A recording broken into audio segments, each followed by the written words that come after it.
There are forces in the multiverse that even the God Emperor of mankind cannot predict.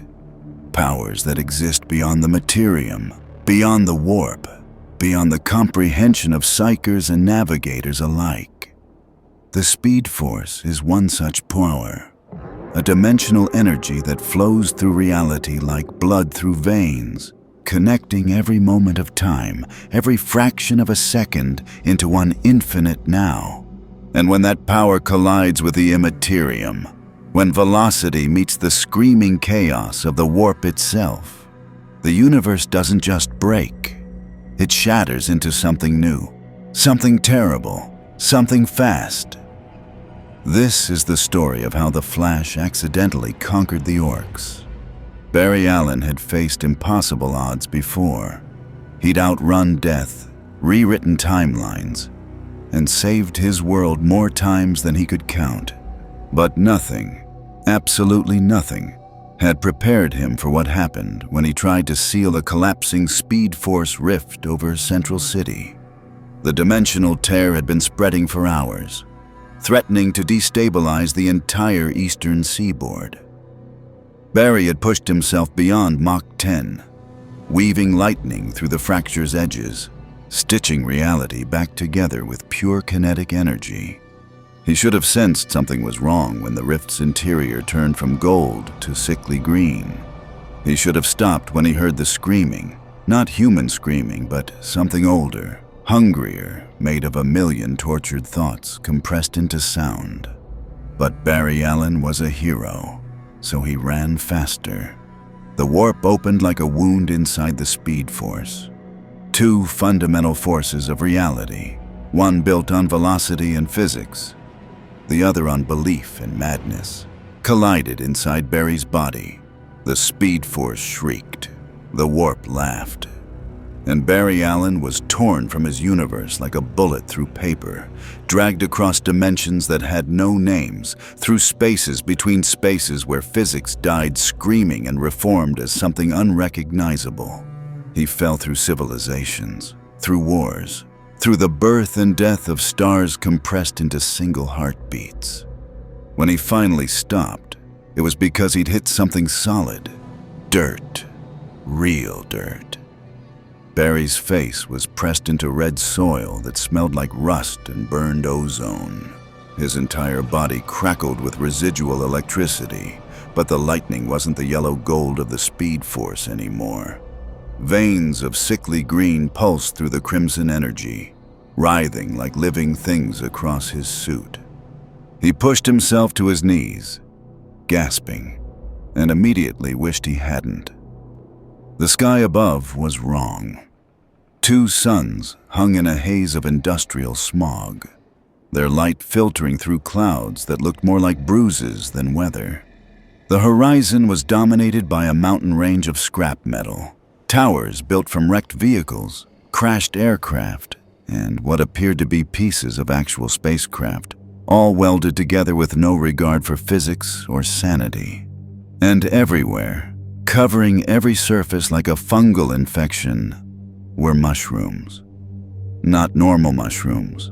These were massive, some as tall as Barry himself, glowing faintly with bioluminescent caps that pulsed in rhythm with something. Barry's head throbbed. He could feel pressure against his thoughts, like someone was shouting just outside his range of hearing. Then he saw the bodies, dozens of them, scattered in a circle around his impact crater. They were massive, 7, maybe 8 feet tall, with green skin, jutting tusks, and muscle mass that made professional bodybuilders look malnourished. They wore crude armor cobbled together from scrap metal, leather, and what might have been pieces of tank plating. Oversized firearms were scattered among them, still smoking. Barry had vaporized them on entry. The Speed Force discharge had turned them into charred statues, frozen in expressions of shock, and were they smiling? "Oh no," Barry whispered. "What did I do?" "What you do?" The voice was like a landslide given words. Barry spun to find himself surrounded by hundreds more of the green giants, all staring at him with expressions ranging from shock to religious awe. They'd been fighting. That much was obvious from the burning wreckage and the sound of distant explosions, but now every single one had stopped to look at the stranger crackling with red and green lightning. A massive specimen pushed through the crowd, easily 9 feet tall, with a jaw that could bite through steel and eyes that burned with unsettling intelligence. Crude goggles sat atop his head, and his armor was painted in garish red and yellow checks. He carried what appeared to be a rocket launcher that had been welded to a chainsaw, because of course he did. "Look, boys," the giant bellowed, raising his absurd weapon skyward. "The Red Zoomingit has arrived!" The crowd erupted into cheering that shook Barry's bones. "Wait, I can explain," Barry started, raising his hands in what he hoped was a universal gesture of peace. "He's proper fast, that one," another voice shouted. "Look at the lightning. It's red. Red makes things go faster. And green. He's got green too. That's Orky. That is." The pressure against Barry's thoughts intensified. He could feel something now, a presence, massive and hungry and utterly alien, pressing against his mind like a psychic hand. These creatures weren't just shouting, they were believing, and somehow that belief had weight. The big one with the goggles stepped closer, his expression shifting from awe to calculation. "Oi, you!" He jabbed a thick finger at Barry. "You's proper quick, yeah? Quicker than a bullet, quicker than a rocket." Barry's throat was dry. "Listen, I don't want any trouble. I'm just trying to find a way home." "He's a Fasta boy!" someone screamed from the crowd. "A speed git. Gork and Mork sent him." The names hit Barry like physical blows. Information flooded his mind. Not his own knowledge, but something else. Something from the green pressure surrounding him. These were orcs. Genetically engineered warrior fungus from a galaxy at war. And Gork and Mork were their gods. Brutal gods. Cunning gods. Gods of violence and speed and the simple joy of a good fight. Gods that, according to the psychic tsunami now battering Barry's consciousness, had just delivered them a prophet. "Oh hell," Barry breathed. "Catch that Fasta boy!" the big orc roared. And 10,000 orcs charged. If you're enjoying this collision of universes, hit that subscribe button, because in the 41st millennium and beyond, only the Emperor and the Speed Force can protect you from what comes next. Trust me. You won't want to miss where this Waaagh takes us. Barry Allen did the only thing he could do. He ran. Barry Allen had outrun nuclear explosions, escaped black holes, and once raced death itself to the end of the universe. He thought he understood speed. He thought he'd seen every possible variation of a chase. He had never been chased by orcs. The moment his feet hit the red dirt, reality bent around him. The Speed Force responded to his panic, flooding his body with energy that turned the world into a blur of motion. He accelerated past Mach 1 in 3 steps, leaving a crater and a sonic boom that flattened the front line of charging greenskins. It didn't matter. "After! Boys!" The roar came from thousands of throats simultaneously, and it carried something Barry had never encountered before. Not just sound, but psychic weight. The air itself seemed to vibrate with violent enthusiasm. Barry glanced back and immediately regretted it. The orcs weren't just running. They were stampeding like a green avalanche, their massive bodies somehow keeping pace with speeds that should have been impossible for creatures their size. Some were on foot, their oversized boots pounding the earth hard enough to leave footprints in solid stone. Others had jumped onto ramshackle vehicles that looked like they'd been assembled by a committee of drunk mechanics and angry toddlers. motorcycles with tank treads, trucks with jet engines strapped to the roof. One particularly enthusiastic orc riding what appeared to be a rocket with handlebars welded to it. None of it should work. The vehicles violated every principle of engineering Barry understood. Exhaust pipes pointed the wrong direction. Wheels were different sizes. One truck had square tires, but they were moving fast. "This is insane," Barry muttered, pushing himself to Mach 3. The landscape became a red and green streak. He weaved between massive mushroom forests, leapt over scrap metal ravines, phased through a wall of stacked vehicles that someone had apparently thought made a good fence. The orcs followed. No, not just followed. More were joining. Barry's enhanced perception caught movement on his flanks. Orcs were pouring out of ramshackle settlements, abandoning their fights with each other, dropping their work on half-built war machines. They saw the red lightning streak across their world, and they ran toward it with the single-minded enthusiasm of children chasing an ice cream truck. Except these children were 8-foot-tall murder fungi who thought violence was a leisure activity. "Fasta! Fasta! We gotta catch the speed get! He's proper quick, he is. Gork and Mork sent us a racing champion." Barry felt it then, really felt it. The pressure in his mind wasn't random psychic noise. It was focused, intentional. Every orc that joined the chase added their voice to a growing chorus of belief, and that belief was doing something to the fabric of reality around him. The speed force flickered inside his chest. Gold lightning mixed with that sickly green energy, and suddenly Barry wasn't just fast, he was faster. His acceleration curve spiked beyond anything he'd experienced outside of the speed force dimension itself. Mach 5. Mach 7. The sonic booms trailing behind him were like artillery strikes, carving trenches in the red earth, and the orcs cheered louder. "See? He's getting faster 'cause we's chasing. That's Orky, that is. The Waaagh is making him go. Waaagh." The word hit Barry like a hammer. Not a word. A concept.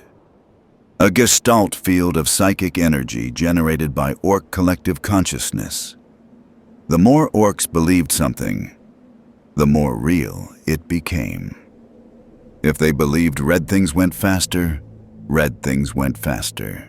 If they believed their guns worked despite having no ammunition, the guns worked.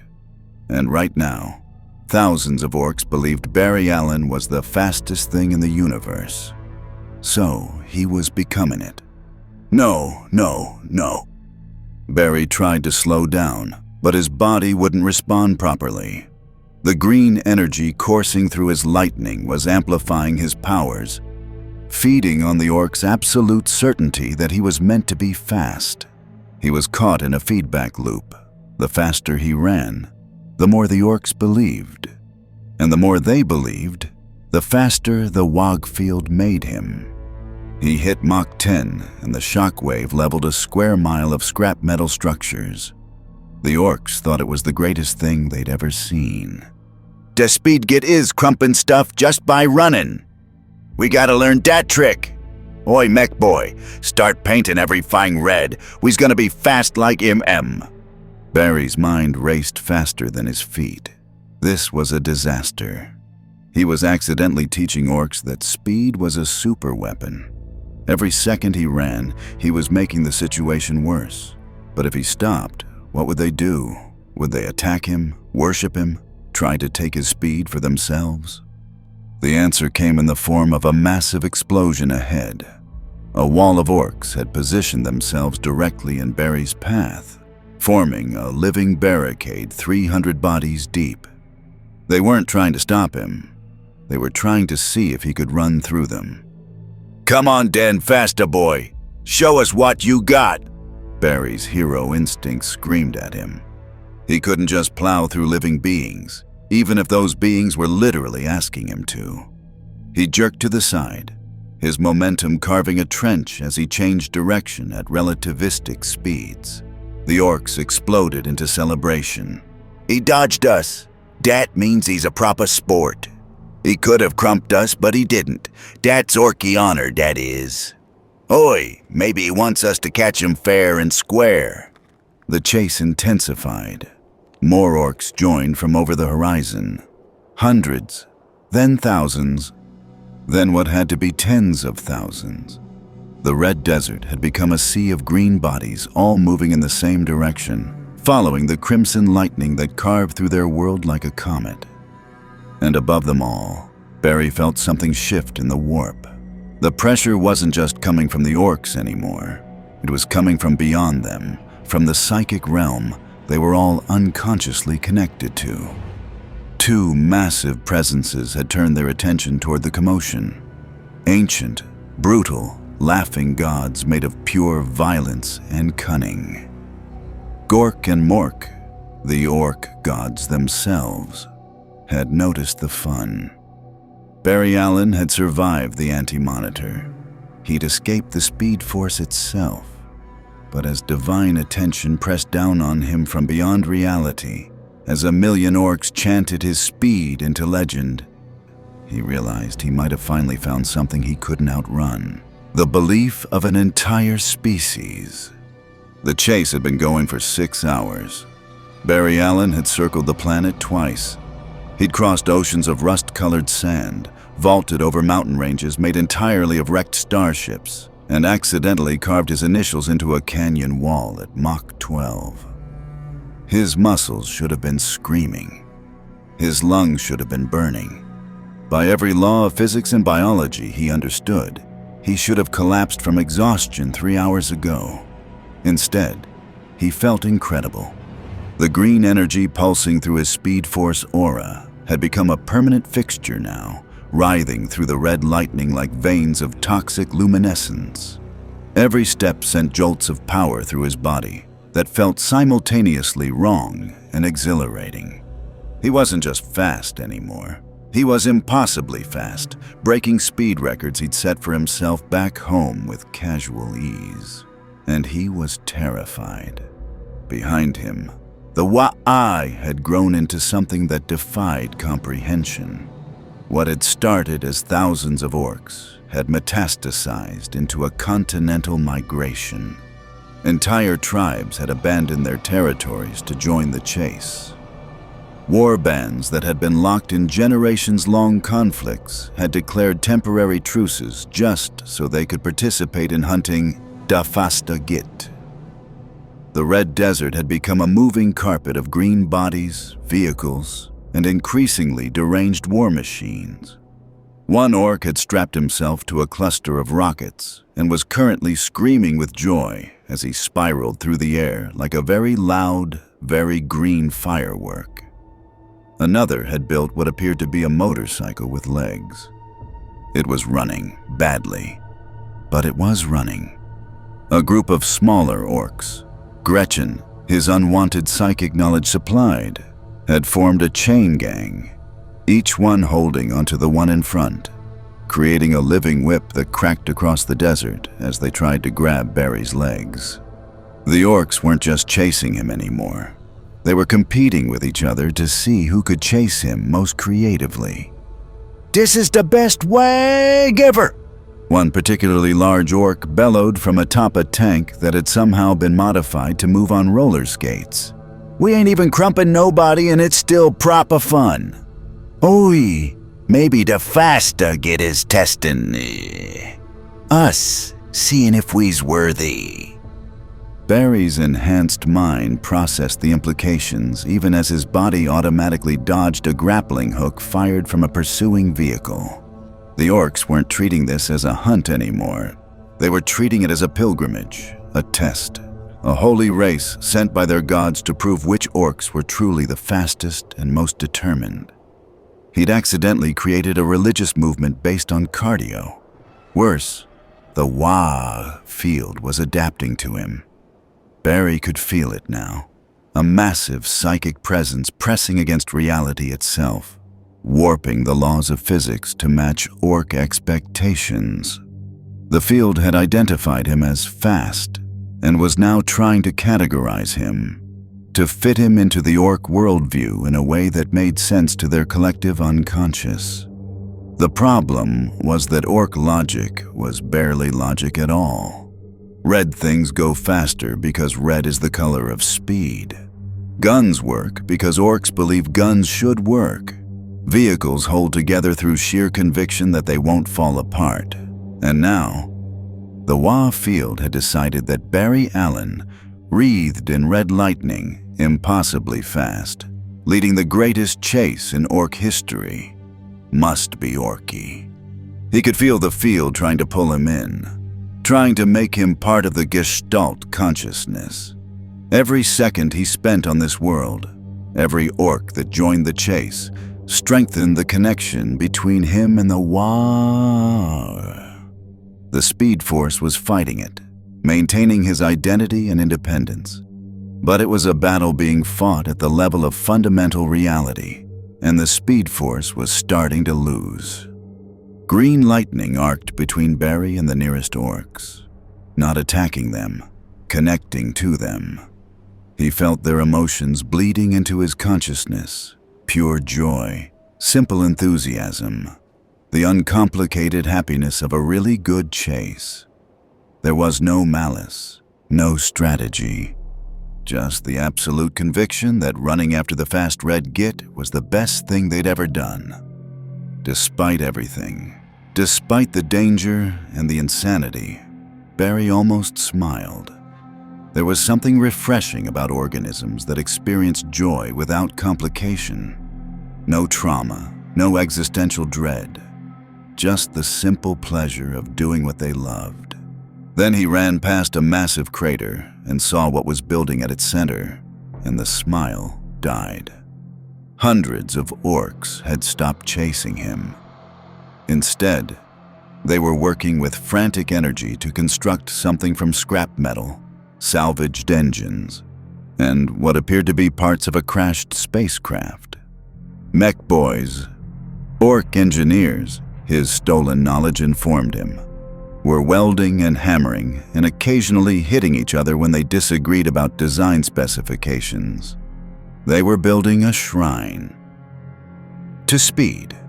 A massive red lightning bolt made of scrap metal rose from the crater's center, easily 40 feet tall. Smaller Orks were painting it with buckets of red paint that smoked and bubbled like it was alive. Around the base, they'd arranged hundreds of wheels, gears, and engines in concentric circles, creating a mandala of velocity. And at the lightning bolt's peak, they'd mounted a crude mask shaped like Barry's cowl. "Oh no," Barry whispered, his voice lost in the thunder of his own passage. The shrine pulsed with green energy. The Waaagh field was concentrating there, using Ork belief to create a physical anchor point for the concept of speed.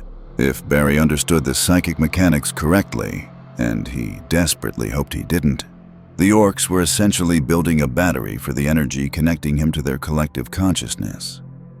They were making it permanent. He had to get off this planet. Now. Barry altered his trajectory, angling away from the main body of pursuers.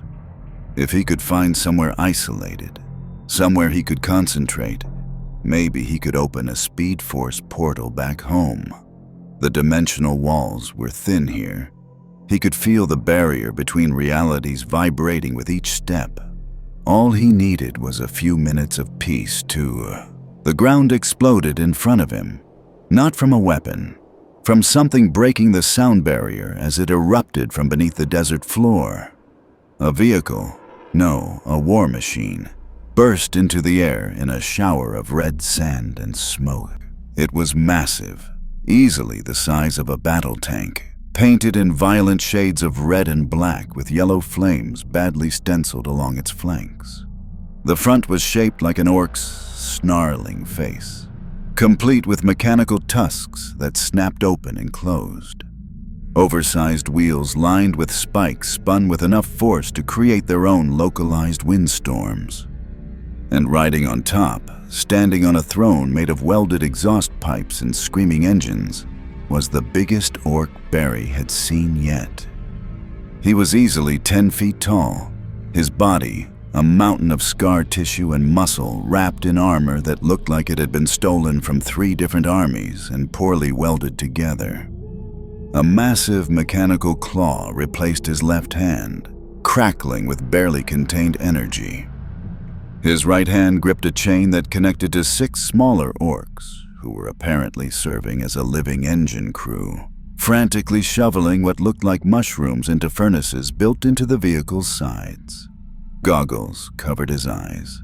Actual goggles, not the crude ones Barry had seen before. These looked almost functional, with multiple lenses that clicked and whirred as they focused on the speedster. The orc smiled. It was not a comforting smile. "Oi!" he bellowed, his voice cutting through even the roar of his war machine. "Use the Fasta git, yeah?" Barry skidded to a halt, his mind racing. This was different. This wasn't an enthusiastic chaser or a simple believer. This orc had intelligence burning behind those goggles. Real, dangerous intelligence.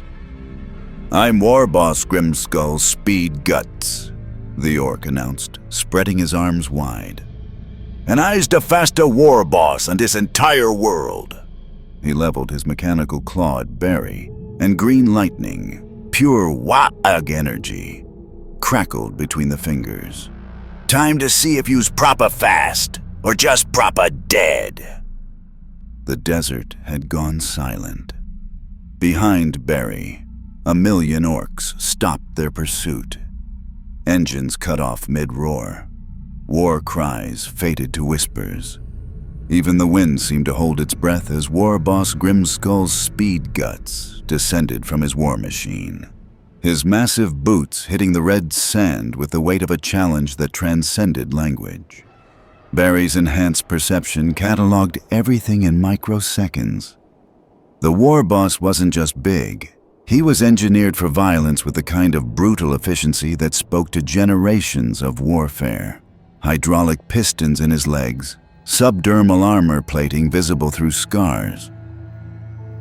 The mechanical claw wasn't crude orc technology. It was sophisticated, humming with power that made Barry's hair stand on end. And the goggles, those weren't decorative. They were scanning him, analyzing his molecular vibration, measuring the Speed Force energy radiating from his body. This orc was smart. Dangerously smart. "Listen," Barry raised his hands, trying to project calm despite his racing heart. "I don't want to fight you. I'm not even supposed to be here. This is all just a massive misunderstanding." "Misunderstanding?" Speed Guts laughed, the sound like grinding gears. "Nah, Fasta git. This is destiny." He gestured to the assembled horde. Thousands upon thousands of orcs watched from every direction, forming a natural arena across miles of desert. Their collective attention pressed down like physical weight. "See, I's the War Boss here. I's the biggest, the strongest, and the Fasta. Any git wants to challenge that, they gotta prove it in a scrap." His claw snapped open and closed, each movement accompanied by sparks of green energy. "You's been running around my world, getting all my boys excited, making 'em think there's a fin faster than me. That's not... I didn't mean... Don't matter what you meant." Speed Guts cracked his neck, the sound like breaking concrete. "What matters is what the boys believe.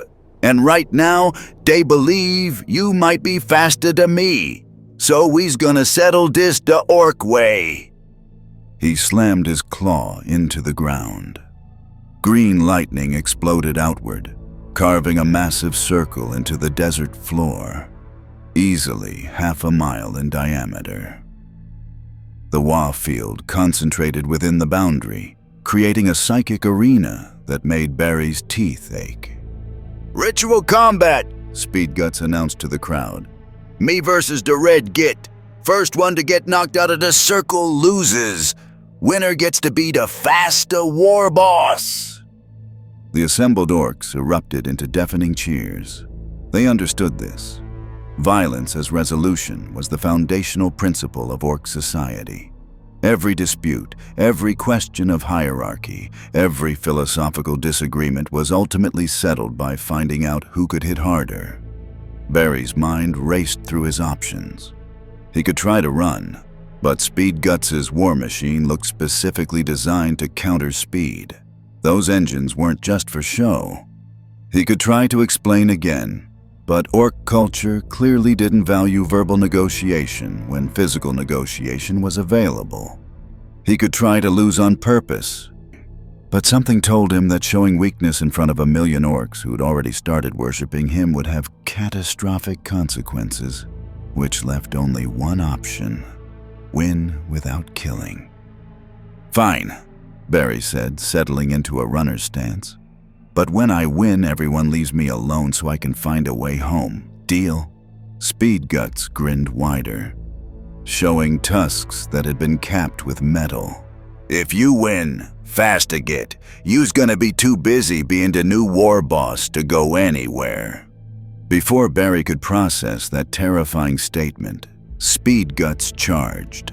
The war boss moved like a runaway train given legs and anger management issues. His first step cratered the ground. His second step broke the sound barrier.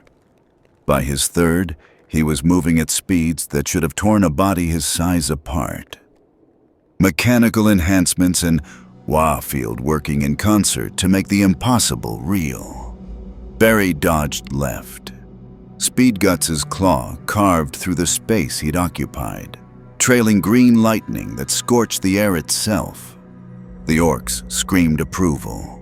Barry accelerated, circling around Speed Guts' flank. The war boss pivoted with shocking agility for something his size, his goggles tracking Barry's movement. The claw snapped out again, and this time Barry phased through it, his molecules vibrating at frequencies that let him pass through solid matter. He came out of the phase behind Speed Guts and delivered a supersonic punch to the orc's kidney. It was like hitting a boulder wrapped in steel. Barry's knuckles screamed in protest. Speed Guts grunted, which meant Barry had hurt him. But the war boss didn't go down. Instead, he spun with his organic arm, backhanding Barry with enough force to send him tumbling across the arena. Barry rolled, converted his momentum into speed, and was back on his feet in microseconds. His jaw ached. His ribs complained.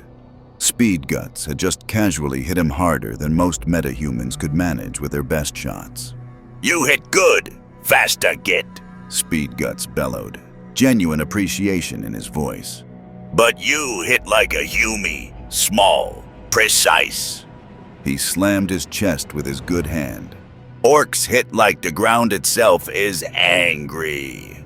He charged again, but this time his war machine charged with him. The massive vehicle roared to life without a driver, moving in sync with its master through some combination of orc technology and psychic connection. Guns mounted on its flanks opened fire, massive shells that carved trenches in the desert where they missed. Barry wove between the fire, his speed force perception reducing the incoming rounds to slow-motion obstacles. He could see the trajectory of each shell, the spin of each bullet, the exact moment he needed to shift his position to avoid them. It was beautiful in its way. A deadly dance where microseconds meant the difference between life and death. But he couldn't keep this up forever. Speed Guts wasn't tiring. If anything, the war boss was getting faster, the Waaagh field responding to his desire for speed by making him speedier. The assembled orcs' belief was fueling both combatants, creating a feedback loop of acceleration. Barry needed to change tactics. He stopped running away and ran directly at Speed Guts.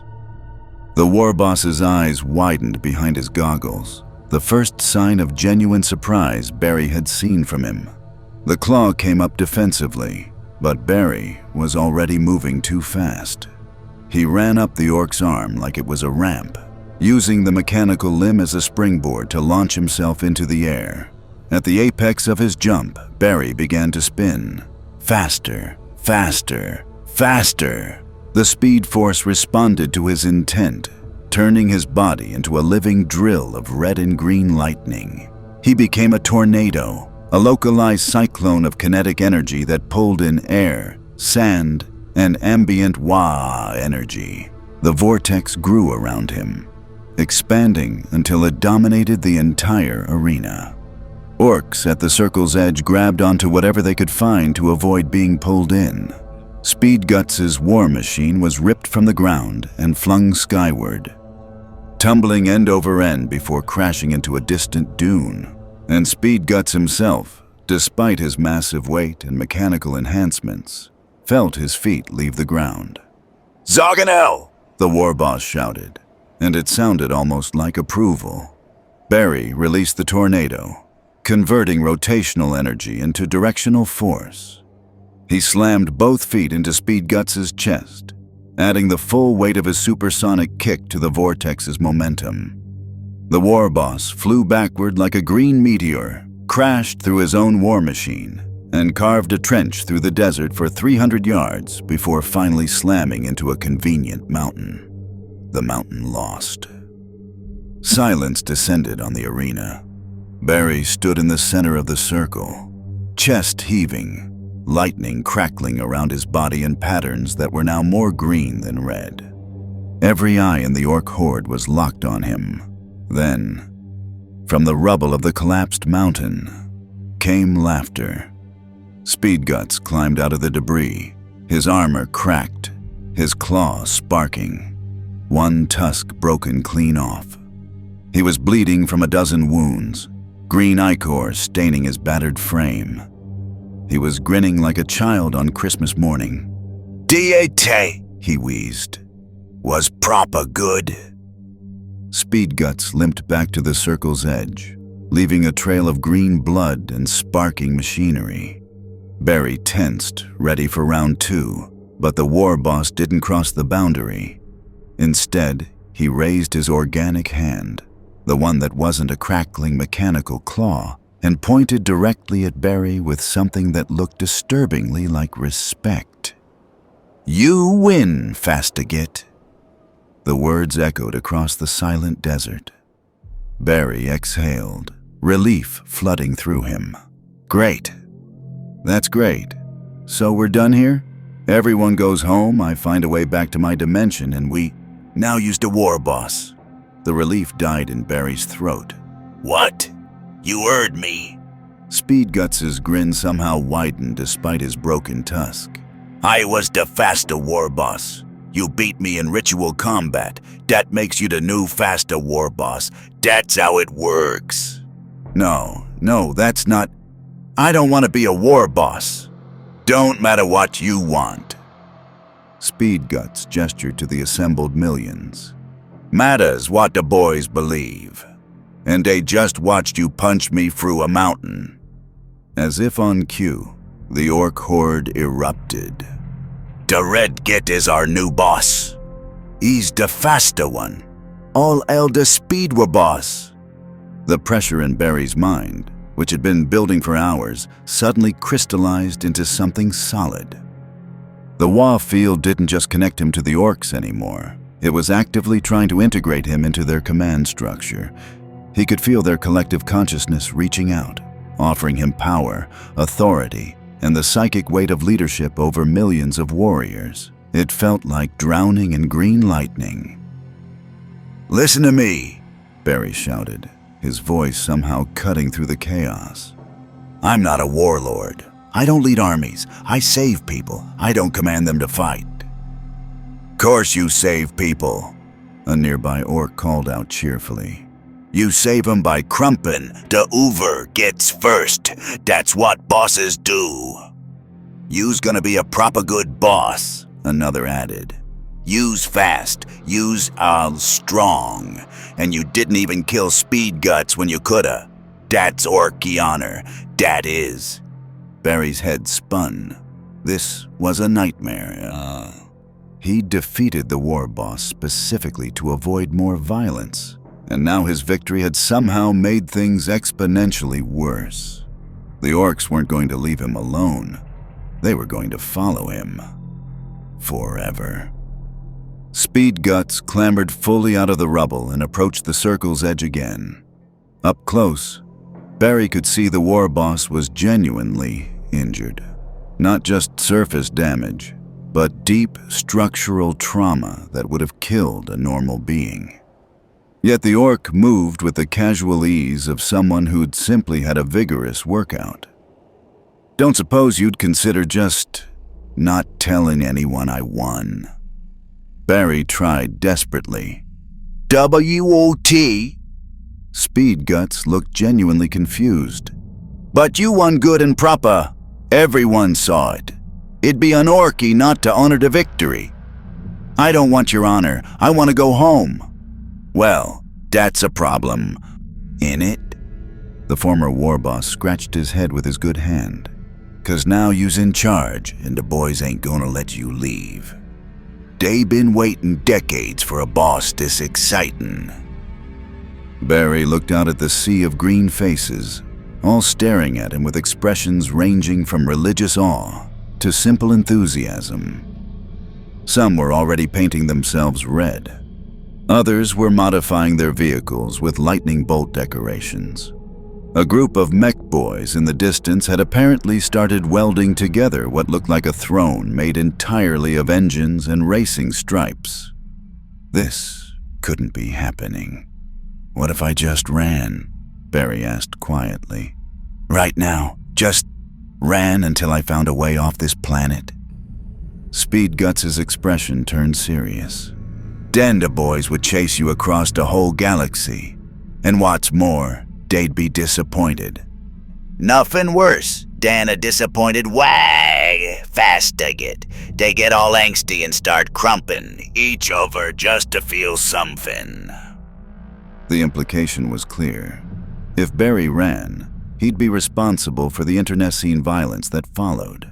These orcs had united under the belief that he was their new leader. Take that belief away, and they'd tear themselves, and probably several nearby planets, apart looking for a new purpose. He was trapped, not by walls or chains, but by the psychic weight of 1,000,000 believers who decided he was their chosen prophet of speed.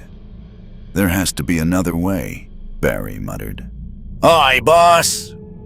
A smaller orc pushed through the crowd, dragging what appeared to be Speed Guts' throne behind him. It was a massive construction of welded scrap metal, exhaust pipes, and at least 6 different engines that served no apparent purpose except making noise. We brought your proper seat of power. I don't need a throne. Course you do. You's the war boss now. Gotta sit somewhere proper when you's planning the next Waaagh. I'm not planning a Waaagh. The orc looked confused. But you's the war boss. War bosses do Waaghs. That's literally the job. More orcs were approaching now, carrying offerings, weapons, oversized guns that looked like they'd explode if fired, armor, crude plates covered in aggressive paint jobs, food, if roasted squig meat counted as food. They laid everything at Barry's feet like he was some kind of violent messiah. Boss? A mech boy pushed forward, goggles askew with excitement. I had an idea. What if we take your speed thing and put it in all the vehicles? Make everything go faster. Please don't, and I was thinking. Another mech boy interrupted. What if we build a giant mechanical body for you? Some fine prop ouch with loads of engines. Then you could be even faster. I'm faster, a third mech boy shouted. No, I'm faster. They immediately started hitting each other. Barry felt the situation spiraling beyond any hope of control. The orcs weren't just accepting him as their leader. They were already planning how to weaponize him. His speed, his abilities, everything that made him the Flash was being viewed through the lens of orc warfare. They saw a hero who could save lives, and they were translating that into a weapon that could take lives more efficiently. Stop! Barry's voice cracked with desperation. Everyone just stop for 1 second. Miraculously, they did. 1 million orcs fell silent. All eyes on their new war boss. Barry took a shaky breath. Look, I appreciate the enthusiasm, but I can't be your leader. I'm not built for this. Where I come from, we solve problems without constant fighting. We protect people, not conquer them. That sounds boring, an orc muttered. It's not boring, it's civilized. What's civilized mean? It means... Barry stopped. How did you explain civilization to a species that had been genetically engineered for perpetual warfare?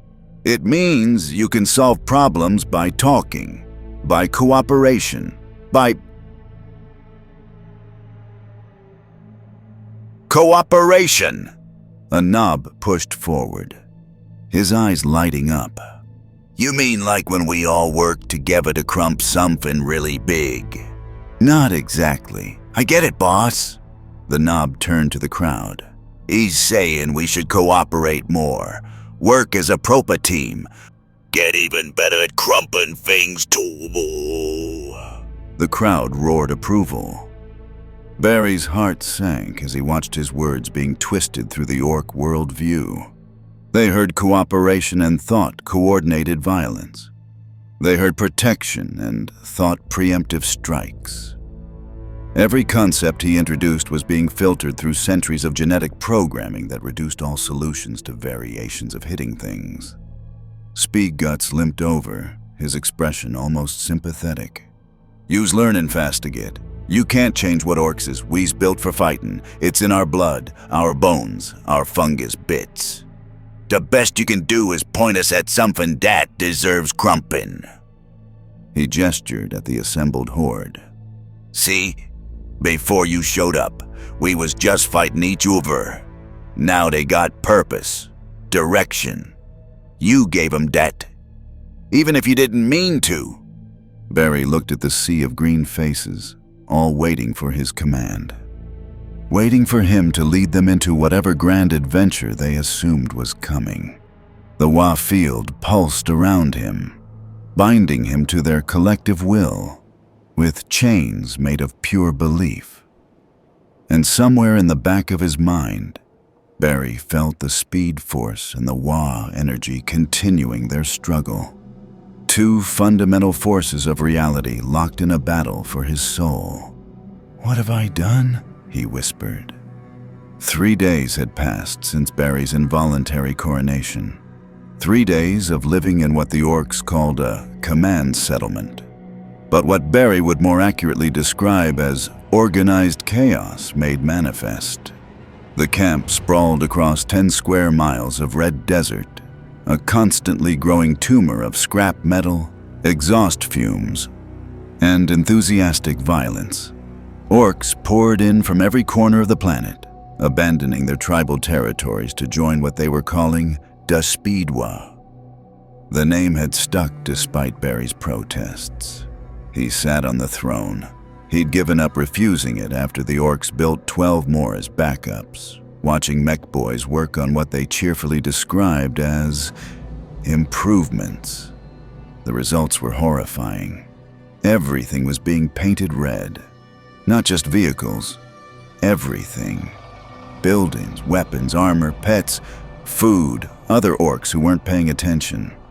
If it could hold paint, it was getting coated in the brightest, most aggressive shade of crimson the mech boys could manufacture. Some had started mixing their red paint with Barry's lightning somehow. He'd watched them collect residual Speed Force energy in buckets and stir it into their pigment. The resulting substance glowed, crackled, and occasionally caught fire. The orcs considered it their best work yet. Boss! A mech boy rushed up to the throne, carrying what looked like a motorcycle that had been crossed with a jet engine and then hit with a hammer until it achieved sentience. Look at what we made. It's a speed bike. Goes proper fast, it does. Barry examined the contraption with a mix of professional concern and morbid fascination. The vehicle had no brakes. The steering mechanism appeared to be a suggestion rather than a functional component. 3 of its 4 wheels were pointed in different directions. Does it work? Barry asked, already knowing he'd regret the answer. Dunno, ain't tested it yet. The mech boy beamed with pride. We figured to first get brave enough to ride it would find out. That's not how testing is supposed to. The mech boy had already wandered off to show his creation to his colleagues, who immediately started arguing about whether it needed more engines or bigger flames painted on the side. The argument escalated into shoving, which escalated into a full brawl, which somehow resulted in 3 new speed bikes being constructed in the heat of combat. Orc engineering was somehow both completely insane and disturbingly effective. Speedguts approached the throne, his injuries mostly healed thanks to orc regeneration and what the Pain Boys called medicine, but what looked more like hitting injuries with wrenches until they went away. The former war boss had taken his demotion with surprising grace, appointing himself as Barry's second-in-command without being asked. "The boys is getting restless, boss," he reported, gesturing at the camp. "They been here 3 days without a proper scrap. They starting to fight each other more than usual." Barry had noticed. What the orcs considered usual levels of interpersonal violence would qualify as a war crime on most planets. The fact that they thought current levels were excessive spoke to truly alarming levels of aggression. "Can't they just not fight for a while?" Barry asked, knowing the answer. "Not really in our nature, boss. Orcs gotta crump things. It's how we relax." "That's the least relaxing thing I've ever heard." "Yeah, but you's a hume, or something like a hume. You relax different." Speedgut scratched his head thoughtfully. "See, when orcs ain't fighting, we get all twitchy. Start looking for things to it. If they don't got something external to crump, they crump. Each over. And if that goes on too long, the whole Waaagh falls apart." Barry closed his eyes, fighting the headache that had become his constant companion. The orcs needed violence like humans needed oxygen. Denying them combat wasn't compassionate. It was slowly poisoning their entire social structure. He was trying to be peaceful in charge of a species literally engineered for war. "What did you do?" Barry asked. "When you were war boss, how did you handle this?" "Easy. I'd point 'em at something that needed crumpin'. Uber orcs, humies, pointy-eared gits." "Bugs from space. The galaxy's full of things worth fighting. I can't just point millions of orcs at innocent people." "Who said anything about innocent?" Speedguts looked genuinely offended. "I only crumped gits what had it comin', like the humies what kept shooting at us, or the Uber orcs what wanted to fight, or the Everyone wanted to fight you." "Well, yeah, we's orcs. Course everyone wants to fight us. It's basically all we's good for." Barry opened his mouth, then closed it. There was a strange, twisted logic to Speedguts' worldview. In a galaxy perpetually at war, and his unwanted psychic knowledge confirmed that the 41st millennium was indeed an endless meat grinder of conflict. Orcs weren't aberrations. They were just more honest about what they were. A commotion near the camp's edge drew their attention. A mob of orcs was gathered around something, their voices rising in excitement. Barry's enhanced hearing picked up fragments. proper big explosion. Pain boys say you'll be fine once they find all the bits. Bike worked great until it didn't. The mech boy from earlier was being carried past on a stretcher, his body smoking and bent at angles that defied anatomy. He gave Barry a thumbs up as he passed.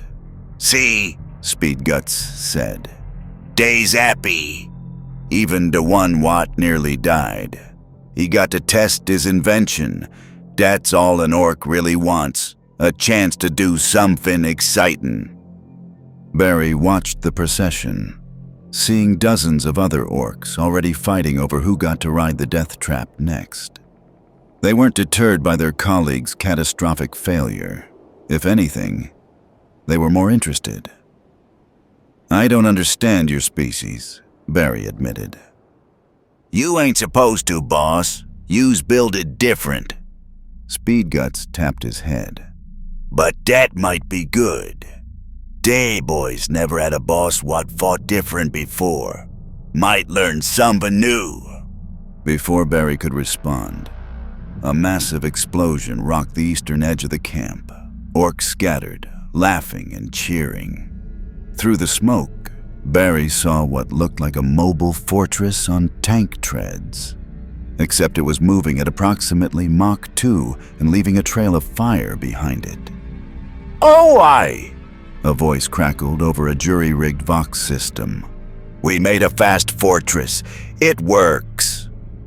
The fortress immediately crashed into a scrap pile, creating a secondary explosion that leveled 3 workshops and launched 2 unfortunate Gretchen into low orbit.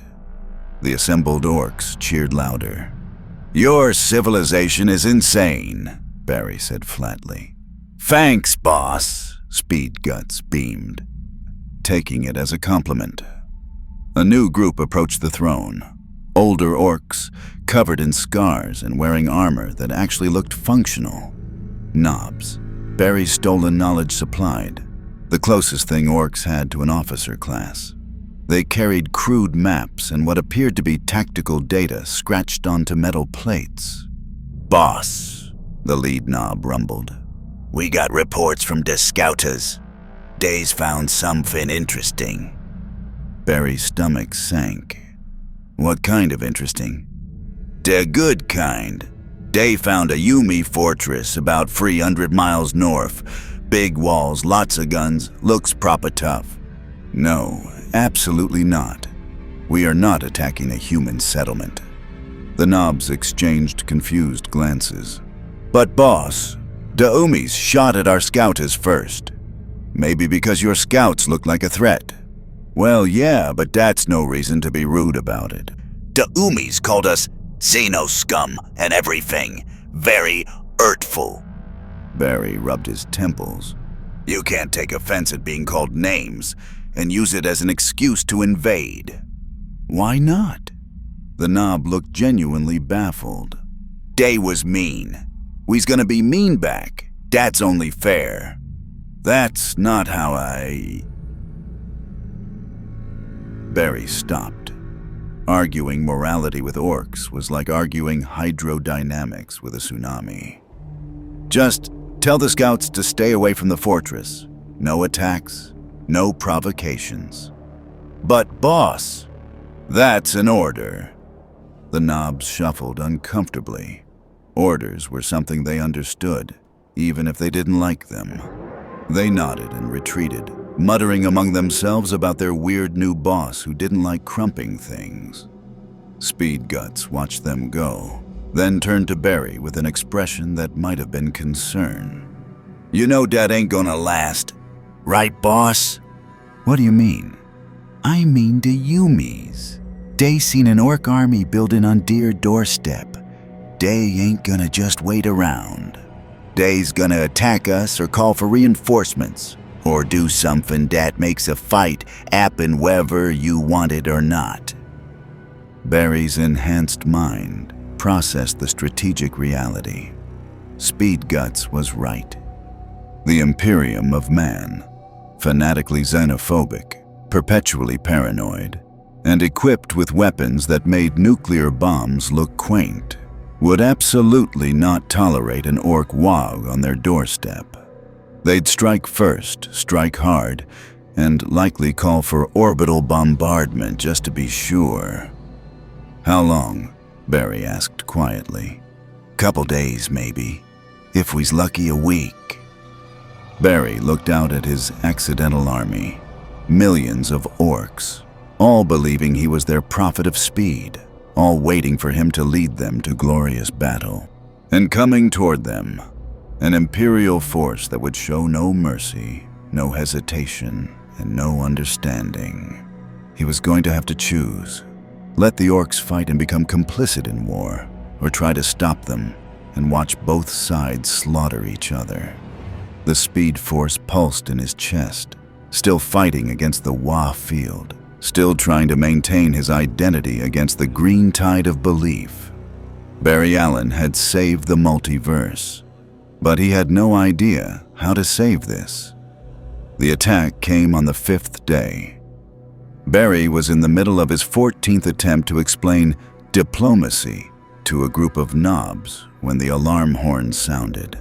Massive, crude instruments that bellowed across the camp like dying leviathans.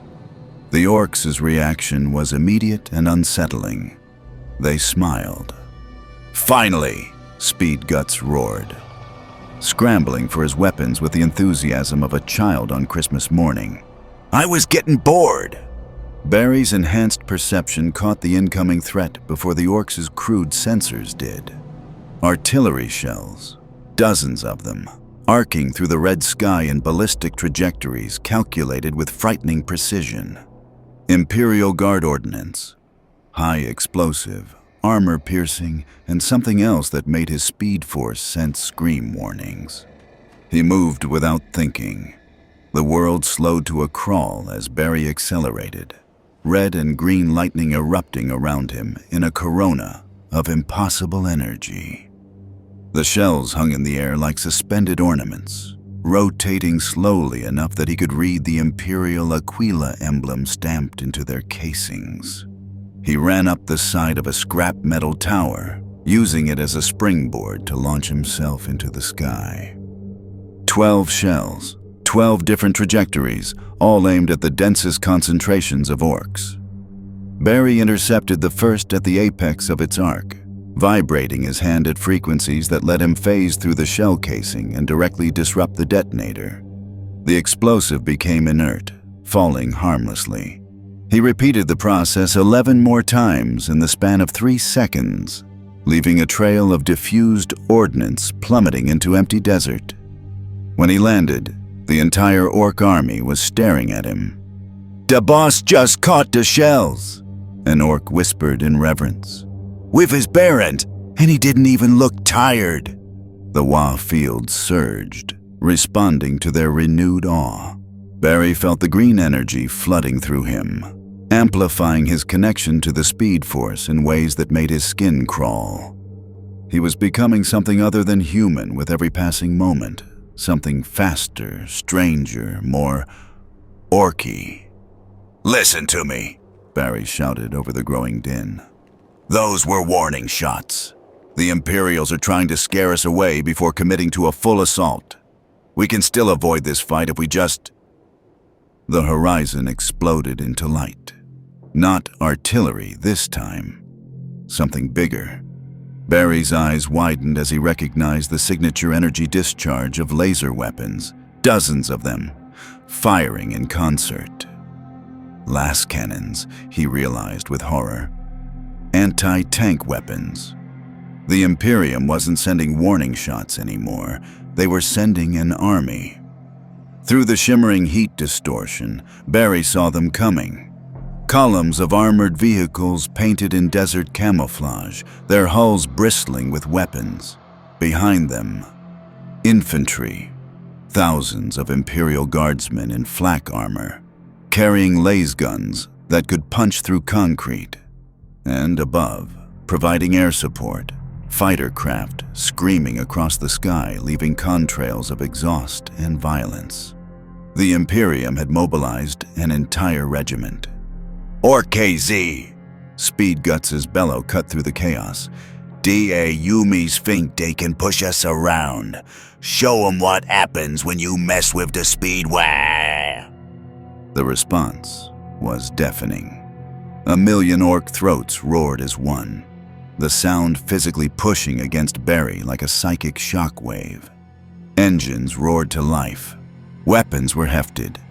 War bikes, trucks, and increasingly impossible vehicles surged forward in a green tide of aggression and terrible engineering. "No!" Barry screamed, but his voice was lost in the Waaagh. He ran forward, positioning himself between the two armies. Maybe he could still stop this. Maybe if he just moved fast enough, talked loud enough, showed both sides that violence wasn't the only. The last cannon beam missed his head by inches, superheated air singing his cowl. Barry looked toward the Imperial line and saw them clearly now. Guardsmen, their faces hidden behind rebreather masks, their eyes cold with the absolute certainty of the faithful. Behind them, commissars in black uniforms and peaked caps, bolt pistols drawn to execute any soldier who showed hesitation. And towering over them all, a Lehman Russ battle tank, its main cannon swiveling to target him directly. A voice crackled over Vox speakers, amplified and distorted by Imperial technology. "Xenos abomination, your mockery of Imperial form is heresy. Surrender or be destroyed in the Emperor's name." "I'm not a Xenos," Barry shouted back. "I'm human, sort of. This is all a misunderstanding. Lies of the alien. The Emperor protects." The Lehman Russ fired. Barry dodged, the shell passing through the space he'd occupied and detonating in the orc lines behind him. The explosion killed a dozen orcs instantly, their bodies vaporized by the blast. The survivors didn't mourn their dead. They charged harder, interpreting the casualties as proof that the fight was worth having. And Barry stood in the middle, unable to stop either side, unable to make anyone listen. The two armies collided like tectonic plates. Last weapon fire carved through orc flesh, cutting down greenskins by the dozens. But for every orc that fell, two more pushed forward, firing their crude but devastatingly effective shooters. Explosive rounds detonated against tank armor. Trucks crashed directly into Imperial formations, their drivers laughing even as they died. In the air, orc fighters, if fighter was the right word for something held together by willpower and bad welds, engaged Imperial aircraft in dogfights that violated every principle of aerodynamics. Some orc planes crashed. Some Imperial fighters were torn apart by focused fire, and the sky itself seemed to burn with the fury of both sides. Barry moved through the battlefield like a ghost, too fast for either army to track. He saved who he could, grabbing guardsmen before orc choppas cleaved them in half, pulling orcs out of the path of Lascanon fire. But there were too much violence happening too quickly for even his enhanced speed to counter. A shell landed near a squad of guardsmen, and Barry was there before the detonation, creating a speed force vortex that redirected the blast skyward. The soldiers stared at him in shock and horror. "Emperor, preserve us," one whispered. "What is that thing?" "I'm trying to help," Barry insisted. "Heretic!" The squad sergeant raised his laser gun. "The alien uses warp craft." The squad opened fire. Barry phased through the last beams, his heart breaking as he realized the Imperials couldn't distinguish between threat and ally. To them, anything that ran with orcs was an enemy. His attempts at rescue looked like attacks. His intervention looked like warfare. He was making everything worse. "Boss, Speed Guts appeared beside him on a roaring war bike, the vehicle somehow keeping pace with Barry's speed through sheer orky determination. "You gotta lead the charge. The boys need to see you up front." "I'm not leading a charge. I'm trying to stop people from dying." Same thing in a Waaagh, boss. The former war boss gestured at the battlefield. Look, you's already into fight. Might as well fight proper. Proper. Barry looked at the carnage around him. Speed Guts was right. He was already part of this. Every orc he saved empowered the Waaagh. Every guardsman he rescued was seen as an enemy eliminated. There was no neutral ground on a battlefield where both sides believed absolutely in their cause. The Imperials believed they fought for humanity's survival. The Orcs believed they fought for the simple joy of a good scrap. And Barry, caught between them, believed he could save everyone. All three beliefs were crashing against reality. A new sound cut through the battle, deeper, more ominous than artillery. Barry's head snapped up to see something emerging from the Imperial lines, something massive, a knight his stolen knowledge supplied with dread. Imperial knights, war machines 3 stories tall, piloted by noble houses and armed with weapons that could level cities. The knight strode forward, its iron shield shimmering as it absorbed orc fire. Its thermal cannon swiveled, tracking through the orc horde with mechanical precision. It was aiming at the command section, at Barry's throne, at the heart of the speed Waaagh. Oh no, Barry breathed. The thermal cannon fired, and a lance of superheated energy carved across the battlefield like the finger of an angry god. Barry moved before conscious thought could catch up with instinct. The thermal lance cut through reality itself, a beam of energy so intense it turned sand to glass and air to plasma. Everything in its path simply ceased to exist, molecular bonds shattered by temperatures that rivaled the surface of stars. The beam carved toward the command section where hundreds of orcs were gathered, their fate sealed by physics moving at light speed. But Barry Allen moved faster than light. The Speed Force exploded around him in a nova of crimson and green, reality bending as he pushed beyond every limit he'd ever known. Time didn't just slow, it fractured. He saw individual photons crawling through space, saw the thermal energy propagating outward in slow-motion waves of destruction, saw the exact trajectory of death painted across the battlefield in lines of inevitable mathematics. He ran into the beam. Pain erupted through every nerve ending as superheated plasma crashed against his Speed Force aura. The green Waaagh energy wrapped around him like armor, responding to desperate need with psychic reinforcement. Orc belief. Millions of voices screaming that their boss couldn't die, that Fasta Git was invincible, poured into him with crushing force. Barry became a living shield. The thermal lance bent around him, redirected by the impossible physics of a human body moving faster than causality could track. Energy that should have killed him instead splashed off his aura like water off stone, dispersing into the sky in harmless cascades of light. When the beam finally cut off, Barry collapsed to one knee, his suit smoking, his body trembling from the strain. But the orcs behind him were alive, unharmed, staring at him with expressions that transcended simple awe. "The boss caught a god beam," someone shouted. "with his body. He didn't even die a little bit." The Waaagh field detonated with psychic force. Every orc on the battlefield felt it, a surge of absolute certainty that their war boss was unkillable, unstoppable, invincible.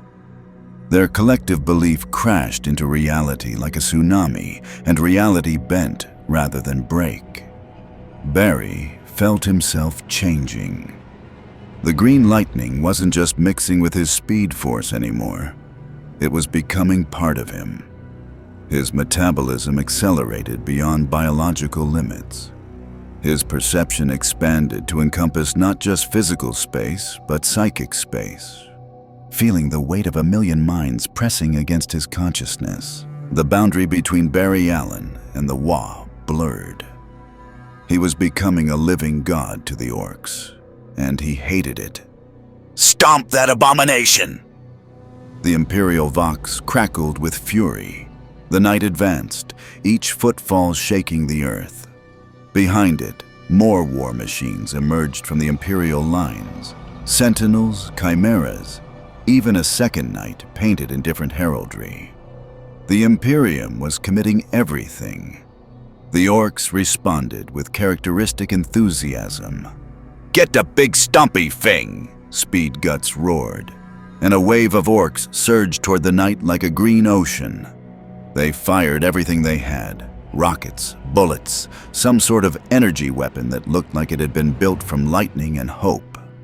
Most of it bounced off the knight's ion shield, but sheer volume began to tell. The shield flickered under sustained fire. Barry struggled to his feet, watching the nightmare unfold.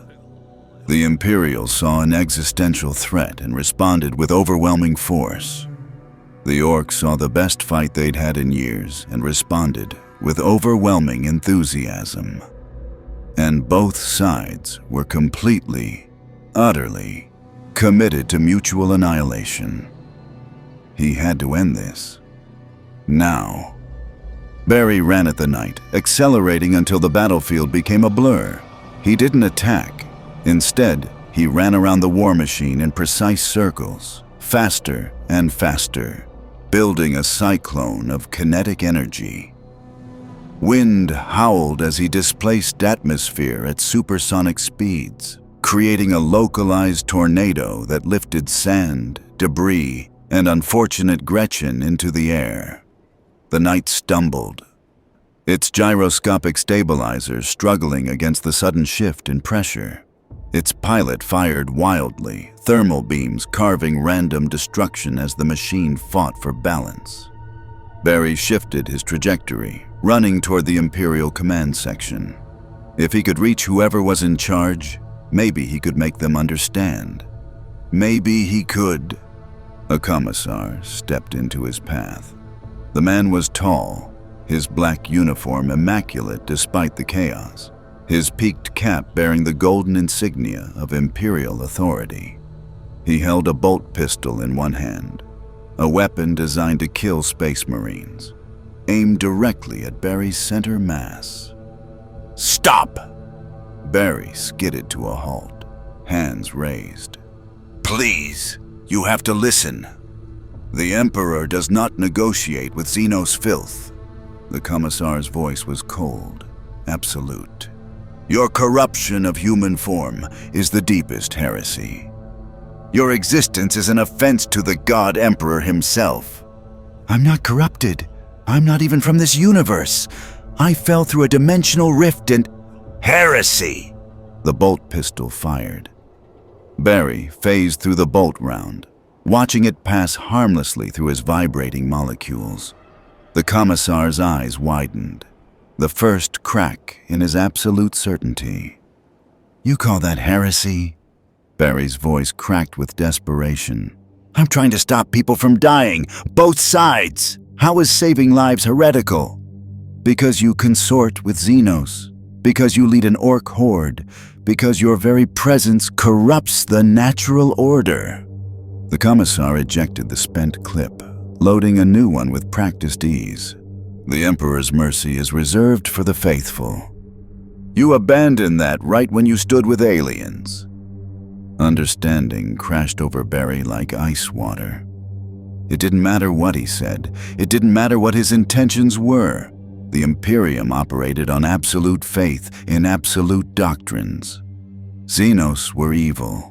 Anyone helping Xenos was evil. Therefore, Barry was evil. The syllogism was complete, unbreakable, and would not be swayed by evidence or reason. He was arguing with ideology made manifest. Then I guess we're done talking, Barry said quietly. He moved. Not to attack, never to attack, but to disarm. In the microseconds before the commissar could pull the trigger again, Barry vibrated his hand through the bolt pistol, disrupting the firing mechanism at the molecular level. The weapon fell apart into component pieces. The commissar stared at his empty hand, then at Barry. Then did something unexpected. He smiled. "Witness," he said loudly, addressing the guardsmen around him. "The Xenos fears to kill. It hesitates. It shows weakness." He drew a combat knife from his belt. "The Emperor protects those with faith, and I have faith enough for this entire regiment." He charged. Barry sidestepped easily, but the commissar wasn't aiming for him anymore. The man ran past, knife raised, screaming prayers to the Emperor as he charged directly at a mob of orcs. "No!" Barry reached out, but he was too slow, too shocked by the sheer suicidal conviction. The orcs cut the commissar down in seconds. Choppa blades rose and fell, and the man died still screaming his Emperor's name. But his sacrifice had the intended effect. The Imperial Guard, seeing their commissar's martyrdom, surged forward with renewed fervor. They had been wavering, some showing signs of breaking under the orc assault. Now they fought like men possessed, convinced their cause was righteous enough to warrant dying for. Barry stood frozen, staring at the blood-stained sand where the commissar had fallen. He'd tried to save the man, tried to show mercy, and in doing so, he'd inadvertently created a martyr that inspired even more violence. "Boss!" Speed Guts appeared beside him, his armor scorched and dented. "Da boys is pushing forward. We's winning." "Winning?" Barry's voice was hollow. "How many orcs have died?" "Couple Fosan, maybe. Not bad for a scrap this big." "A couple thousand?" Barry felt sick. "That's not winning, that's war, boss." Speed Guts' expression was almost gentle. "It's what happens. You can't stop it. You can only decide who wins." The weight of command crashed down on Barry like a physical blow. He could keep trying to save individuals, keep putting out fires while the inferno raged around him. Or he could accept what Speed Guts was saying, that in this galaxy, in this moment, there were no good choices. Only terrible ones with different consequences. A shell exploded nearby, showering them with debris. Orcs and guardsmen died together, their bodies torn apart by indiscriminate violence. Barry looked at the battlefield, really looked at it. Saw the Imperial's fanatical determination to erase anything Xenos. Saw the orcs' genetic need for conflict. Saw two forces that would never stop, never compromise, never see each other as anything but obstacles to be eliminated. And he realized the truth that made his hero's heart break. Someone was going to die here. Thousands of someones. The only question was which thousands. If he abandoned the orcs, the Imperium would slaughter them and probably pursue him across the galaxy as a heretic. If he helped the orcs, he became complicit in Imperial deaths. If he tried to remain neutral, both sides would see him as an enemy, and he'd save no one. "What do I do?" Barry whispered. The Waaagh field pulsed around him, waiting for direction. 1,000,000 orcs believed he had the answer. That Fasta Git knew the right path. But Barry Allen, hero of Central City, savior of the multiverse, had no idea how to save anyone in the grim darkness of the far future. The decision crystallized in Barry's mind with terrible clarity. He couldn't save everyone. That truth tasted like ashes, violated everything he stood for, but denying it wouldn't make it less real. The Imperium would not stop. The orcs could not stop. And standing between them accomplished nothing except prolonging the suffering of both sides. But maybe, just maybe, he could end this quickly enough that the body count didn't climb into the hundreds of thousands. "Speed Guts," Barry said, his voice steady despite the turmoil in his chest. "I need you to trust me. Can you do that?" The former war boss studied him with surprising intelligence. "You've got a plan, boss?" "Something like a plan. More like controlled chaos with a specific direction." Barry looked at the Imperial lines, calculating trajectories and weak points with his enhanced perception. The Imperials won't retreat as long as they think they can win. And they think they can win because they haven't seen what a real Speed Waaagh can do. Understanding dawned in Speed Guts' scarred face. He wants to show 'em proper speed. "I want to show them something so overwhelming, so impossible, that their tactical computers tell them to withdraw. No glorious last stands, no martyrs, just a strategic reassessment that retreat is the only logical option." "And if they don't retreat?" Barry's expression hardened.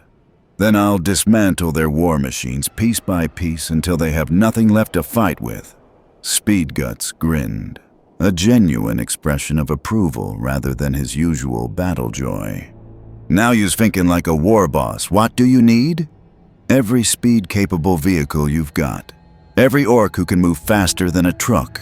And I need them following my lead exactly. No charging off on their own. No improvising. This only works if we move as one unit." Dad ain't very orky, boss. "I know. That's why it'll terrify them." Speed Guts bellowed orders in the orc language, a guttural cascade of commands that somehow made sense to the surrounding greenskins. War bikes revved their engines. Speed freaks grabbed their weapons. Within minutes, Barry found himself at the head of a column of the fastest, most reckless orcs the Waaagh had produced. They weren't an army. They were a directed catastrophe waiting to happen. "Listen up," Barry shouted over the engine noise. We're going to hit their command structure. Fast, precise, and we're getting out before they can respond. The goal isn't to kill, it's to disable. Destroy their vehicles, wreck their communications. Show them they're fighting something they can't hit. The orcs stared at him blankly. "We's gonna go fast and crump their stuff," Speed Guts translated. Immediate comprehension and enthusiasm. Sometimes, Barry reflected darkly, simplicity had its advantages. "On my mark," Barry said, settling into a runner's stance. The Speed Force responded to his call, flooding his body with energy that mixed with the green Waaagh field in patterns that hurt to look at directly. 3, 2, 1. He ran. The world exploded into motion. Barry became a crimson and emerald streak across the battlefield, and behind him, hundreds of orcs followed in his wake. The psychic connection between Warboss and Waaagh worked in his favor now. Where he led, they instinctively followed, their belief in his speed making them faster than physics should allow. The Imperial lines had no warning. Barry hit the first Lehman Russ tank doing Mach 5, his vibrating hand phasing through the armor to short-circuit the internal systems. The tank died, its engine collapsing into itself as electrical systems fused. He moved to the next vehicle, then the next. A surgical strike delivered at speeds that made tracking impossible. Behind him, the orc speed freaks crashed into Imperial positions like a green tidal wave. They weren't trying to kill the guardsmen, mostly because Barry's presence was psychically compelling them to follow his example. But they were dismantling everything else. Bikes were wrecked, weapons were destroyed. Communication arrays were torn apart by orcs who cackled with glee at the sheer chaos of it all. The Imperial response was immediate but ineffective. Last weapons fired at positions Barry had occupied milliseconds ago. Artillery targeted coordinates that were empty by the time shells arrived. The guardsmen were fighting ghosts, violent, cackling, impossibly fast ghosts that struck and vanished before retaliation was possible. Barry found the Imperial Knight that had nearly killed hundreds of orcs earlier. The war machine stood at the center of a defensive formation, its weapons sweeping for targets. Barry ran up its leg, across its torso, and delivered a supersonic punch directly to its sensor array. The knight staggered, blinded. Its pilot fired wildly, thermal beams carving destruction through his own lines as much as the enemy's. "Pull back!" Barry shouted at the guardsmen below, knowing they probably couldn't hear him over the chaos. "You can't win this! Save yourselves!" A commissar, different one, same absolute conviction, raised his bolt pistol. The Emperor. Barry disarmed him before he could finish the prayer. The Emperor would want his soldiers to live to fight another day. This isn't courage, it's suicide. He didn't wait for a response. The Speed Force pulled him forward, and he rejoined the assault on the Imperial command structure. The second knight was harder to disable. Its pilot had adapted to Barry's tactics, firing preemptive shots at where predictive algorithms said he'd be. Barry had to phase through 3 thermal beams and dodge a close combat chain fist before he could reach the war machine's power core. His vibrating hand plunged into the knight's chest, and he felt the reactor beginning to overload. 3 seconds, Barry calculated. Then grabbed Speed Guts, who'd somehow kept pace on his warbike, and pulled them both clear. The knight detonated in a pillar of light and fury. The explosion was beautiful and terrible, a miniature sun blooming on the battlefield. When the light faded, a crater marked where the war machine had stood, and the Imperial morale broke.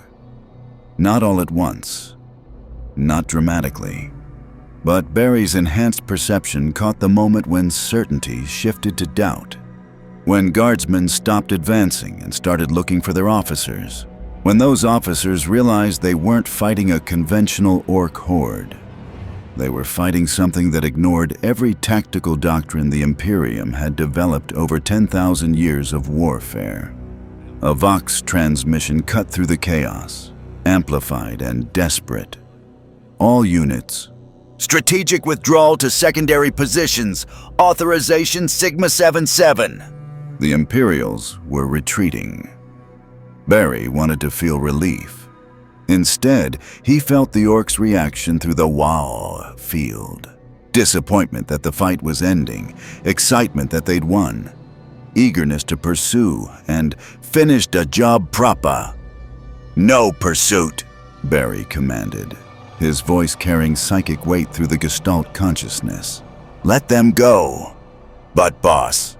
Multiple Orcs protested simultaneously. They're beaten. We won. The fight is over. Barry forced absolute conviction into the words, using the Waaagh field to make them believe it. A real war boss knows when the fight's done. It was perhaps the greatest lie he'd ever told. Fights were never truly done in the 41st millennium, but the Orcs, conditioned to obey their war boss and interpret reality through belief, accepted it. The pursuit halted. The Waaagh claimed victory, and across the battlefield, Imperial forces retreated in relatively good order, carrying their wounded, retrieving what equipment they could. Barry had compromised every principle he held. He'd led an army, enabled violence, and used his powers to wage war. But thousands of guardsmen who would have died in a prolonged engagement were limping away alive. It felt like failure wrapped in victory's colors. You did good, boss, Speed Guts said, pulling up beside him. Smart crumpin', efficient. I think you's learnin'. I hope not, Barry muttered. I really hope not. The Orcs celebrated for 3 days straight. The camp became a riot of noise, fire, and what the Orcs called victuals. But what Barry suspected was at least partially toxic. They'd captured Imperial equipment during the battle, vehicles, weapons, armor, and immediately began incorporating it into their own creations with the kind of creative vandalism that should have been physically impossible. A Chimera APC now had 4 extra wheels, and had been painted to look like a grinning orc face. A pile of laser guns had been welded together into something the mech boys proudly called the Mega Blaster, despite the fact it had no visible power source. And someone had taken a commissar's peaked cap and mounted it on a stick as a trophy, which dozens of orcs took turns wearing while shouting Imperial slogans in mocking voices. Barry watched it all from his throne, the fifth throne. The orcs had built replacements after he'd kept trying to escape, with growing horror at what he'd become. He was a warlord now.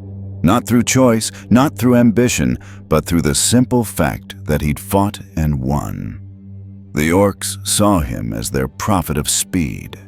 The Imperials saw him as a Xenos threat. And Barry saw himself as a hero who'd failed so catastrophically he'd ended up on the wrong side of history. "Still with us?" A voice echoed in his mind, not spoken, but transmitted through the Waaagh field itself. Barry's head snapped up. That wasn't orc communication. The psychic signature was different, cleaner, more focused.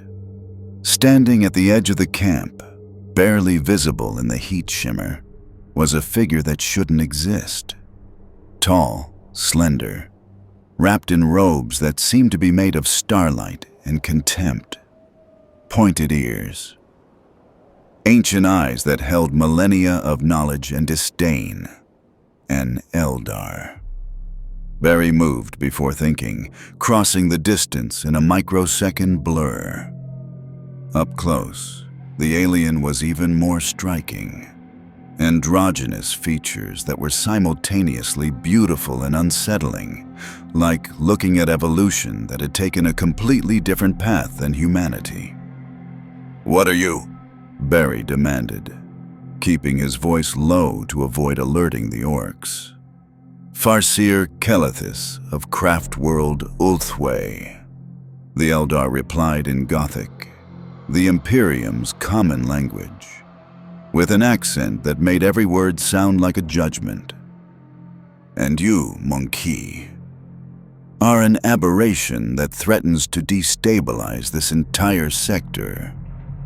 Monkey? It means human, though in your case the term is debatable. The Farseer's eyes glowed with psychic light as they studied Barry. "You carry energies I have not encountered in 3,000 years of life.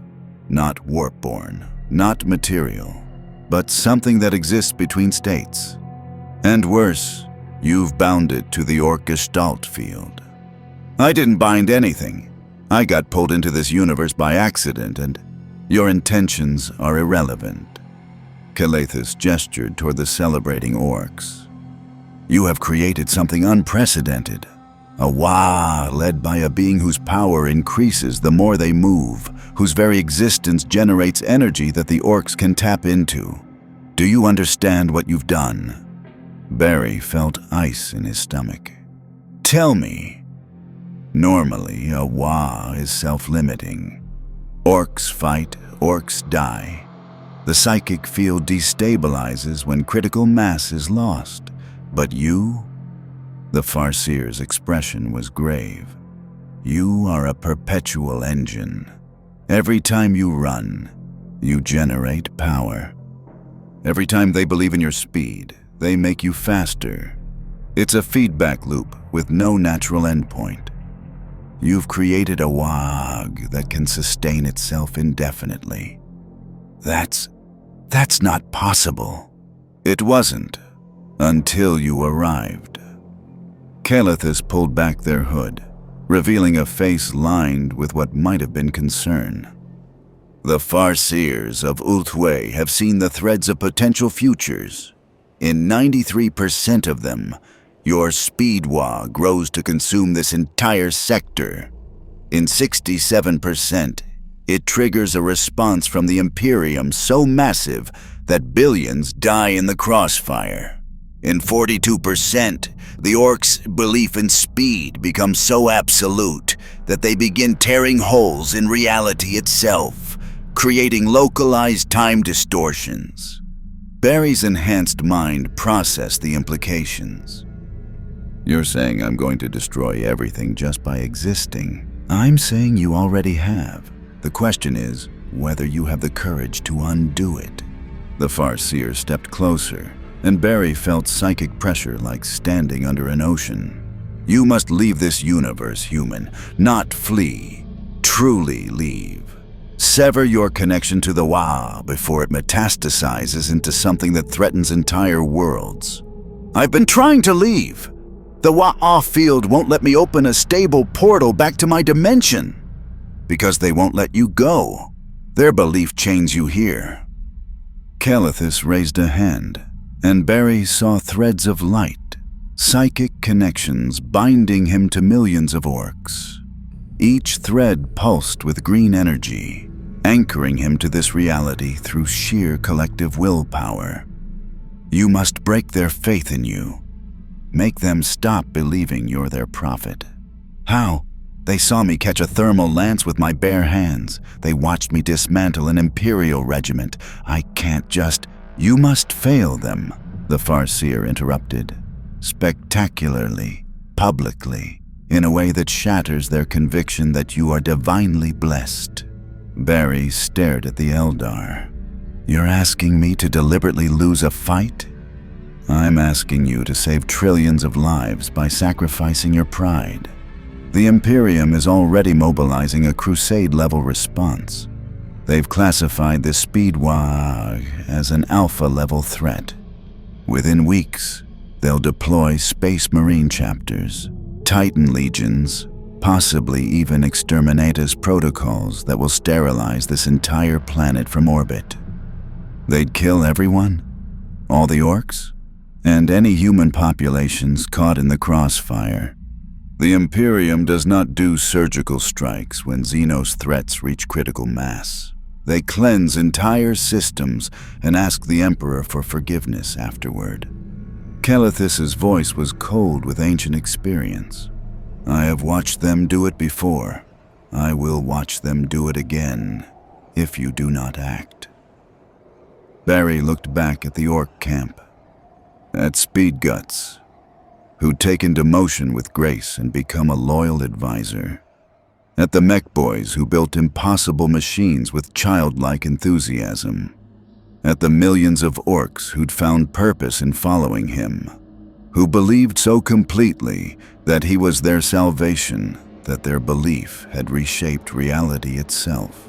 They were violent, destructive, literally engineered for warfare, but they were also alive. Conscious, capable of joy and loyalty in their own twisted way. And Barry was being asked to betray them to save them. There has to be another way, he said desperately. There isn't. I have walked every thread, examined every possibility. You leave or you doom this world and a dozen others. The Farseer's eyes glowed brighter. The question is, whether you have the strength to be the villain in their story, so you can be the hero of everyone else's. Before Barry could respond, alarms blared across the Orc camp. Not their crude war horns, but something higher pitched, more urgent.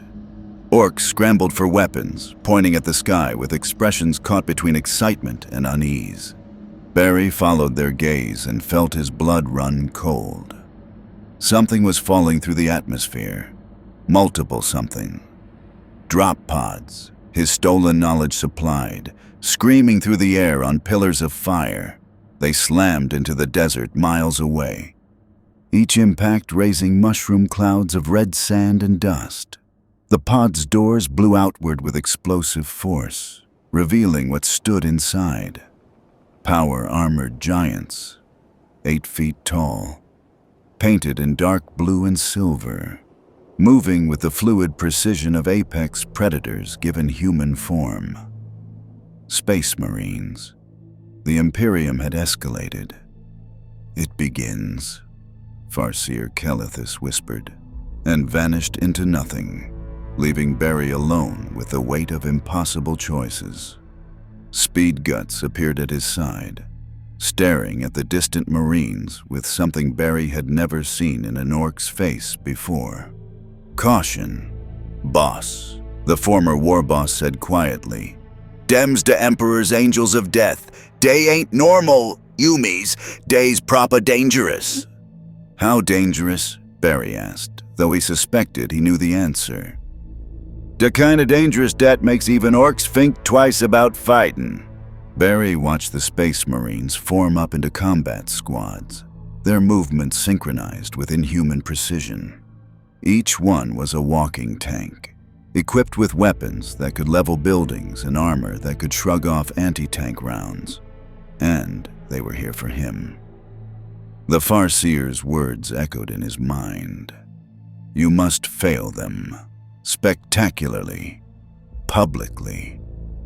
Barry Allen looked at the Orks who believed in him, at the Space Marines who wanted him dead, and at the narrow path between those futures that might save everyone. He'd run from many things in his life. It was time to learn how to run toward the right kind of failure. The Space Marines advanced like a tide of ceramite and holy fury.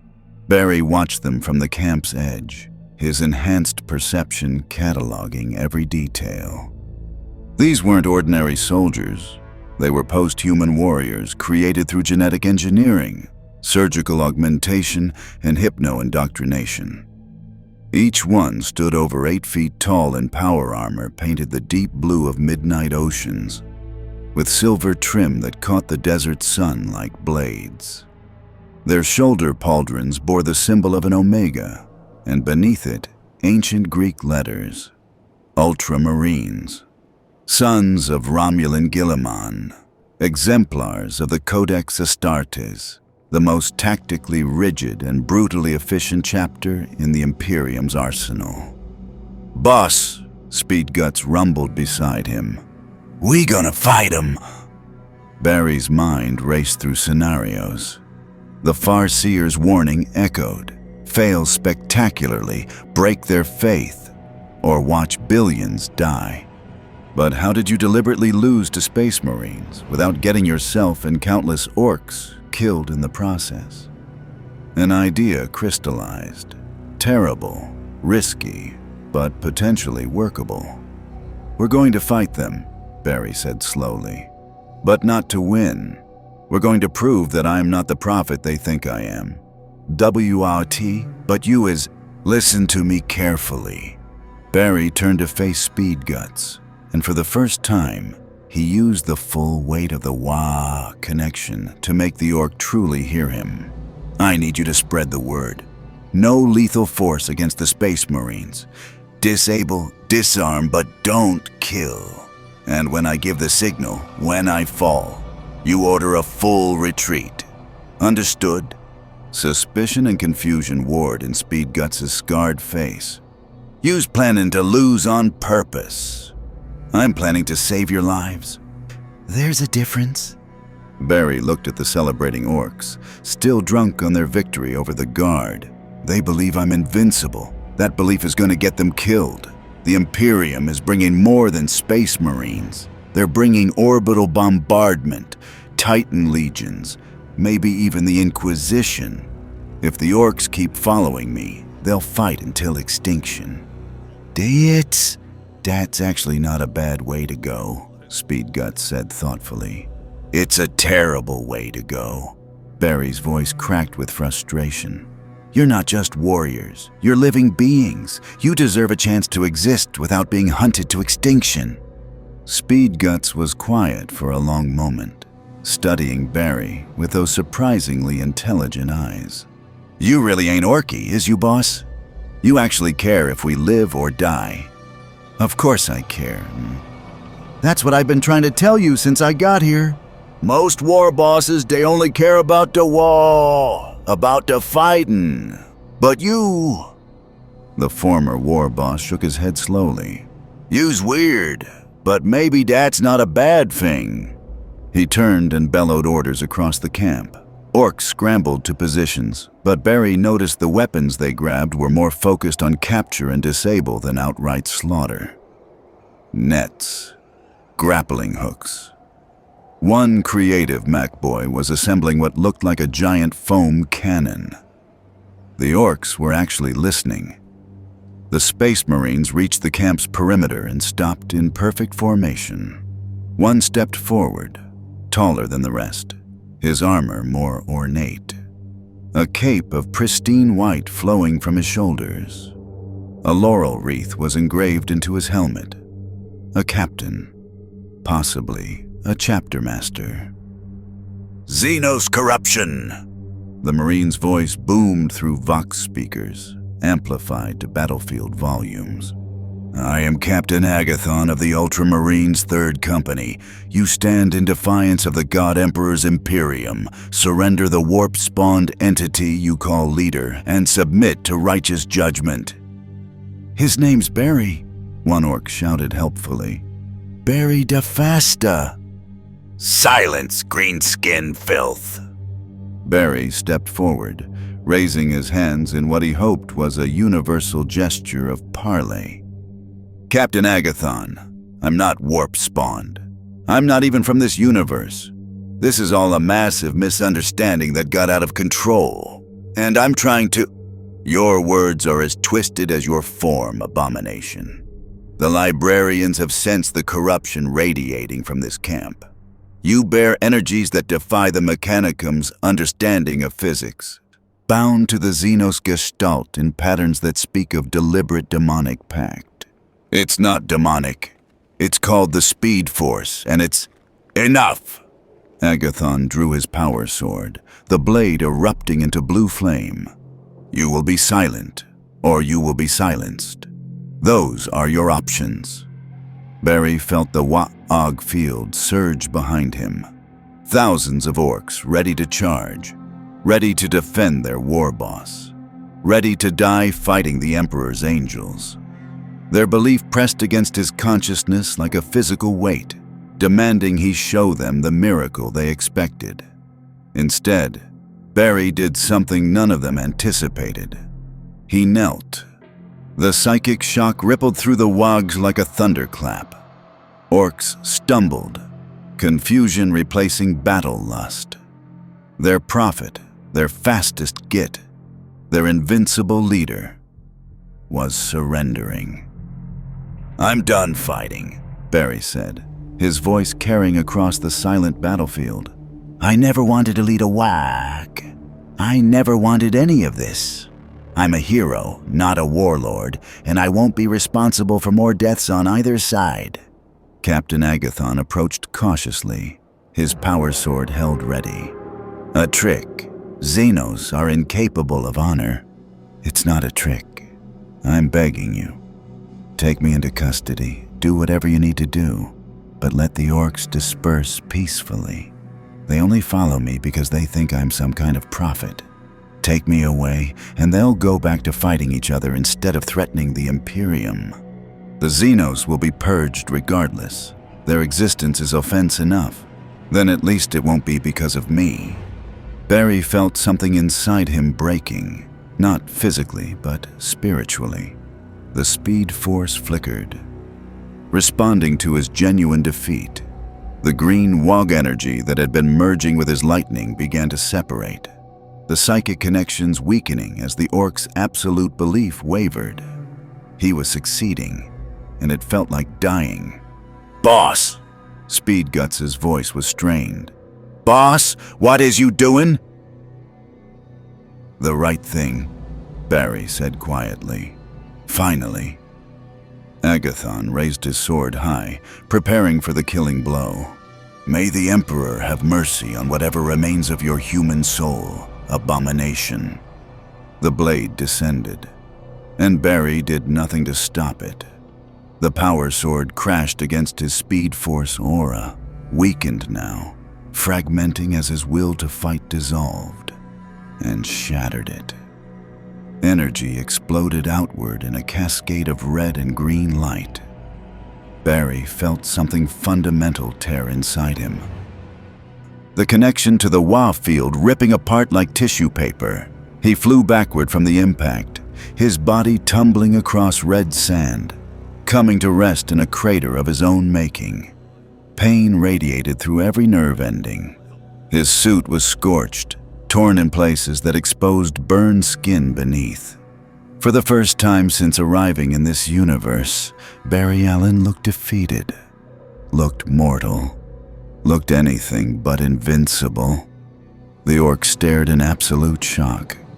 Their prophet, their fastest git, the war boss who'd caught god beams and punched through mountains, was lying in the dirt bleeding. The psychic backlash was instantaneous. Belief crumbled. The Waaagh field contracted violently as millions of orcs simultaneously realized their leader wasn't the immortal champion they'd imagined. The green energy that had been amplifying Barry's powers drained away like water through a sieve. Speed Guts looked between Barry and the advancing Space Marines, his expression cycling through confusion, betrayal, and finally something that might have been understanding. Boys, He roared. the boss ain't invincible. He's just a really fast git what got in over his head. And if he ain't invincible... He didn't finish the sentence. He didn't need to. The implication was clear. If their war boss could fall, so could they. And orcs, for all their love of fighting, weren't suicidal when faced with certain defeat. Tactical retreat! Speed Guts commanded, the words probably the most un-orky thing he'd ever said. Gather and regroup. Speed Waagh's over, boys. The orcs ran. Not in organized formations, that would have been too military for their nature, but in a chaotic dispersal that sent them fleeing across the desert in every direction. War bikes roared to life. Trucks lurched into motion. Within minutes, the camp that had held millions was emptying like water from a broken dam. Captain Agathon watched the retreat with cold satisfaction. The Xenos scatter like vermin before the Emperor's light, as it should be. He turned back to Barry, who was struggling to sit up in his crater. And you, abomination? You will be taken to our chaplains for interrogation and purification. If any trace of humanity remains in your corrupted form, they will find it. If not... He let the implication hang. Barry said nothing. He'd achieved exactly what the Farseer demanded. Spectacular. Public failure that shattered orc belief in him. The Waaagh was broken. The orcs were fleeing. And he'd done it without getting thousands killed in a pointless last stand. So why did victory taste like defeat? Space Marines moved forward to take him into custody. Their bolt pistols trained on his head in case he tried anything. Barry Allen, the Flash, the man who'd saved the multiverse, allowed himself to be captured and prayed he'd made the right choice. The Ultramarines' strike cruiser hung in orbit like a cathedral of gunmetal and faith. Barry had been transported there in restraints that suppressed his powers. Psychic null fields combined with adamantium shackles that would have held a space marine. They didn't understand that his speed came from a different source entirely. But the null fields disrupted his concentration enough that accessing the Speed Force felt like trying to run through quicksand. He'd been thrown into a holding cell deep in the ship's bowels. Bare metal walls, a single light fixture that hummed with sacred oil and mechanicum blessings. No windows, no furniture, nothing but him and his thoughts, and the persistent hum of the ship's plasma drives. Hours passed, or maybe days. Time felt slippery without his enhanced perception to anchor it. The door finally opened with a hiss of pressurized air. Captain Agathon entered, but he wasn't alone. Behind him walked a figure in black power armor decorated with bones, skulls, and purity seals. A chaplain, the spiritual guardian of the Space Marines. His helmet was shaped like a grinning skull, and his Crozius Arcanum, a power weapon shaped like a mace, crackled with barely restrained energy. "I am Chaplain Mordecai," the skull-helmeted Marine intoned. I am here to determine whether you possess a human soul worthy of salvation, or if you are merely a demonic parasite wearing human skin. I have a soul, Barry said tiredly. I'm from Earth, Central City. I'm a forensic scientist who got struck by lightning and silence. The Crozius moved to Barry's throat, the power field warm against his skin. You will speak when given permission. Your claims of humanity mean nothing. Demons lie. Xenos deceive. I will know the truth through examination of your psychic signature. The chaplain's other hand reached out, gauntleted fingers touching Barry's forehead. Psychic energy flooded into him, not hostile, but invasive, pushing through mental barriers like a battering ram. Barry felt his memories being rifled through, his childhood, his mother's death becoming the Flash, his rogues gallery, the crisis events, his wedding to Iris.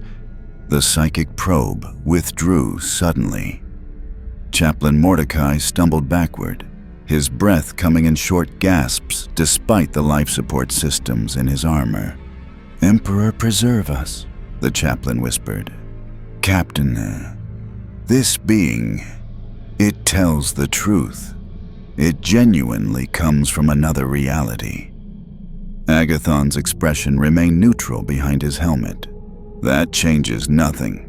Warp spawn can originate from anywhere." "No, you don't understand." Mordecai turned to face his superior. "I saw its world.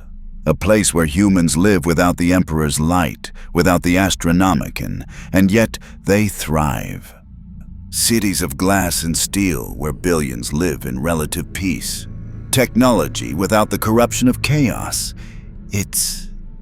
He struggled for words. "It's impossible. And yet I witnessed it in this creature's memories.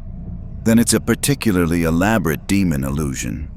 "It's not," Barry interrupted, then immediately regretted it as both Marines turned to stare at him.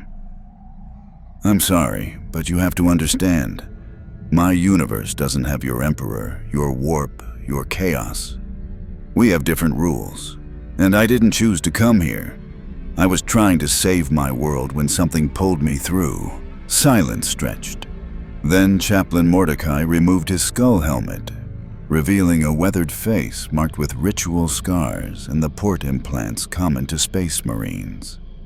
His eyes, fully human despite his post-human modifications, studied Barry with something that might have been pity. "You have been thrust into the darkest era of human history," the chaplain said softly. "The 41st millennium is not a time for heroes like you describe yourself to be. It is an age of endless war, where mercy is weakness and survival demands sacrifice of all we might wish to preserve. Your desire to save everyone, to be a hero in the way your world understands heroes." He shook his head. "It cannot exist here. The galaxy will not permit it." "I don't accept that," Barry said. "I've faced impossible odds before. I've saved worlds that everyone said couldn't be saved. And in doing so here, you nearly condemn this sector to annihilation." Agathon's voice was ice. "Your heroism empowered a Xenos threat beyond normal parameters. The Administratum has already drafted evacuation orders for 17 worlds in case your speed Waaagh could not be contained. Billions would have been left to die because the Imperium lacks the resources to evacuate everyone." The words hit Barry like physical blows. He'd been so focused on the immediate problem, the Orks, the Imperials, the fighting, that he hadn't considered the larger strategic picture. In trying to save everyone locally, he'd threatened everyone regionally. "I didn't know," Barry whispered. "Ignorance is not innocence." Agathon turned to leave, then paused. "The Inquisition has been notified of your existence. They will arrive within the week to render final judgment. I suggest you spend that time in prayer, abomination.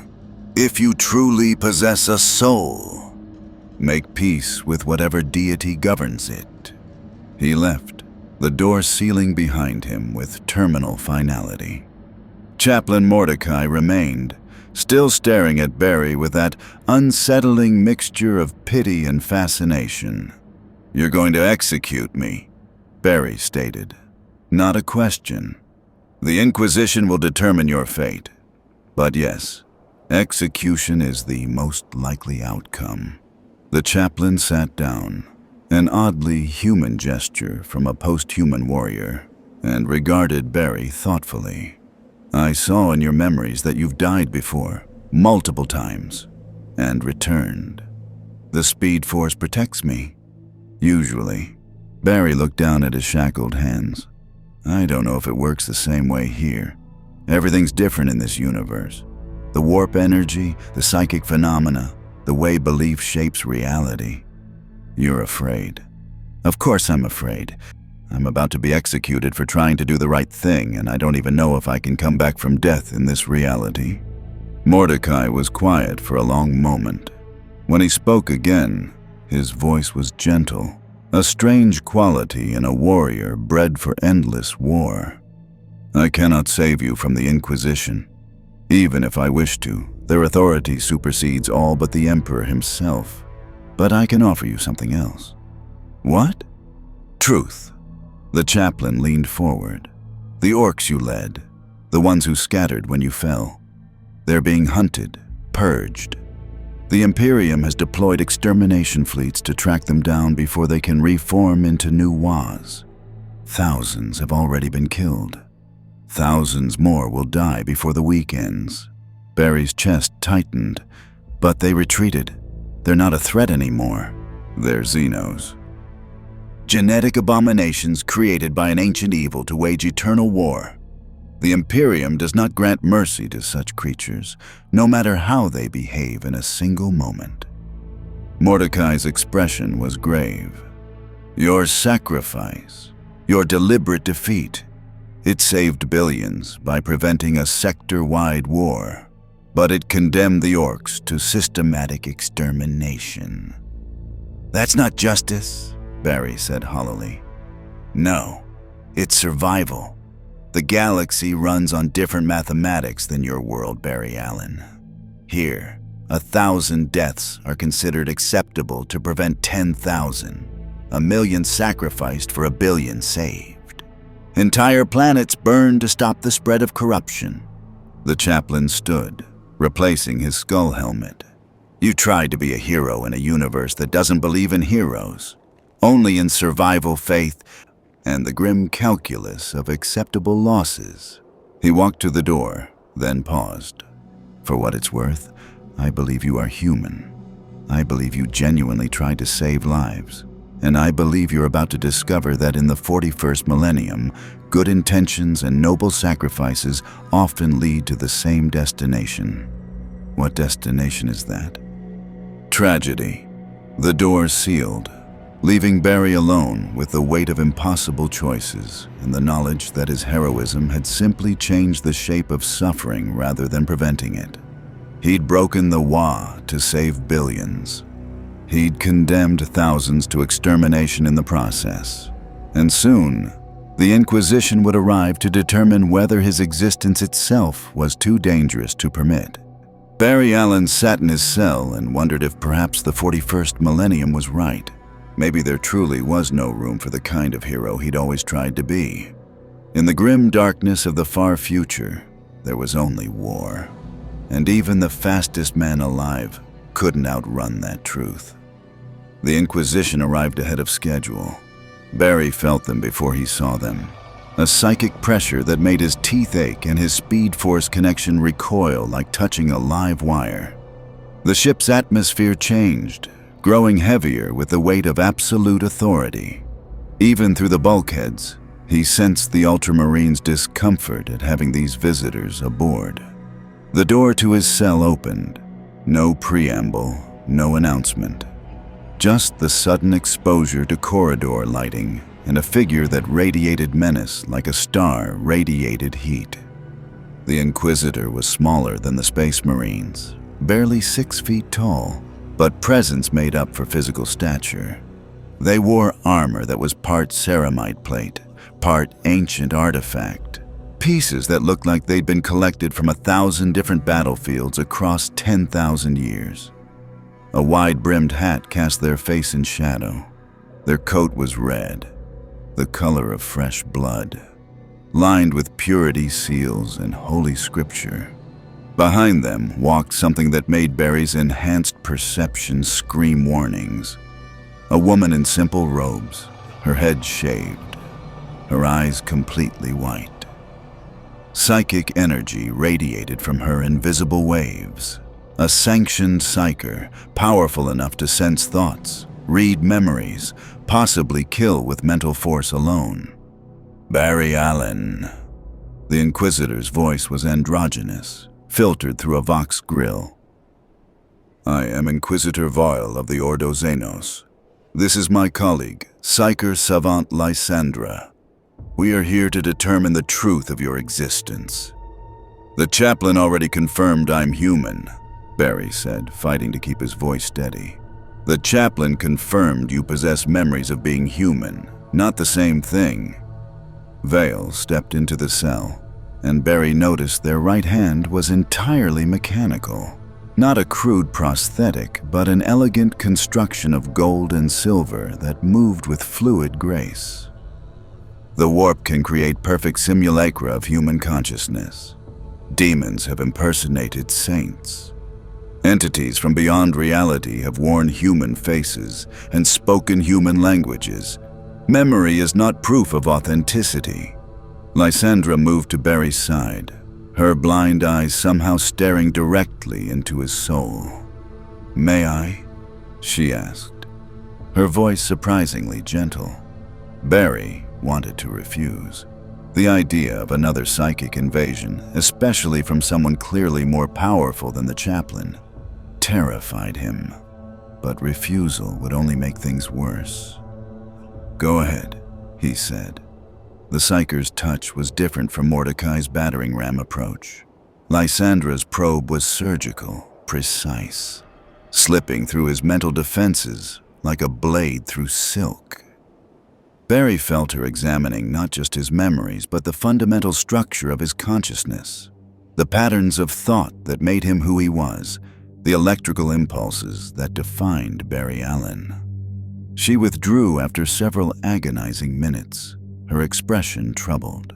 "Inquisitor," she said quietly, "this entity is unique. It possesses a human soul, but one that's been fundamentally altered by prolonged exposure to an extra-dimensional energy field. The speed force it describes isn't warp-based. It predates the warp, or exists parallel to it. And the connection is symbiotic. The entity draws power from this field, but the field also shapes the entity's consciousness." "Can it be severed?" "Theoretically, but doing so would likely kill the host body. They're too integrated now." Inquisitor Vale was silent, considering. Then they pulled a chair from seemingly nowhere, Barry suspected servo skull assistance, and sat down directly across from him, close enough that Barry could see eyes beneath the hat's shadow, one organic and brown, one bionic and glowing red. "Tell me about your Waaagh," Vale said. "It wasn't my Waaagh. I never wanted—" "I didn't ask what you wanted. I asked you to tell me about it." The Inquisitor's tone wasn't hostile, just implacably patient. "You led millions of orcs. You amplified their psychic field with your Speed Force energy. You defeated an Imperial Guard regiment and wounded 2 Imperial knights. These are facts. I want to understand the reasoning behind those facts." Barry took a breath, organizing his thoughts. "The orcs found me when I crashed into their world. They decided I was some kind of prophet because I moved fast, and their culture believes red things go faster. I tried to explain it was a mistake, but their belief, their psychic field, it started merging with my powers. Made me faster, but also trapped me with them. You could have left at any time, run fast enough to escape their perception. And go where? I didn't know this universe. Didn't know the geography, the politics, what was safe. And every time I ran, the orcs chased me, which only made them believe harder that I was their prophet. I was stuck in a feedback loop. So, you chose to lead them. I chose to try to prevent a massacre. The Imperials attacked the Orc camp. I could see both sides gearing up for a battle that would kill thousands. I thought if I could show the Imperials they couldn't win quickly, they'd retreat and regroup. Give everyone time to cool down. Instead, you proved the Orcs were a strategic threat requiring elimination. Vale's mechanical hand tapped rhythmically on the chair arm. Your mercy prolonged the conflict. A quick, brutal assault would have killed hundreds of Orcs immediately, but prevented thousands more deaths in the following weeks. Barry felt sick. You're saying I should have let the Imperials massacre them? I'm saying your attempt to be heroic in the way your universe defines heroism has consequences you didn't anticipate. The Imperium operates on brutal mathematics because the alternative is extinction. Vale leaned forward.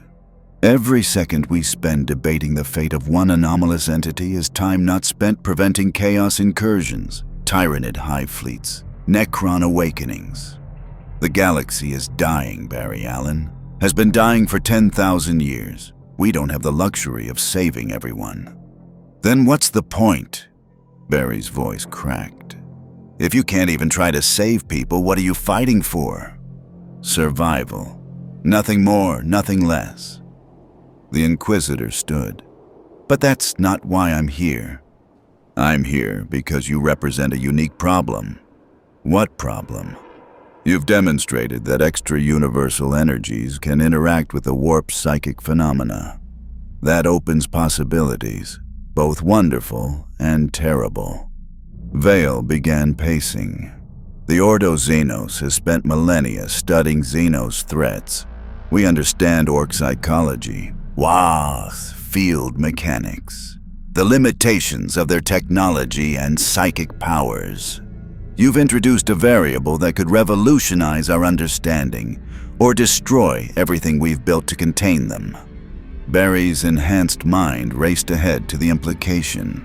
You want to weaponize me. I want to understand you. Whether that understanding leads to weaponization, containment, or execution depends on what we learn. Vale stopped pacing, turning to face him fully. So I'm offering you a choice, Barry Allen. Choice 1. You submit to full examination by the Mechanicus. They will study your Speed Force connection, possibly vivisect you to understand the energy patterns, definitely cause you significant pain. If you survive and prove useful, you may be permitted to exist as an Imperial asset. If not, execution. That's not a choice. That's torture with extra steps. Choice 2, Vale continued as if he hadn't spoken.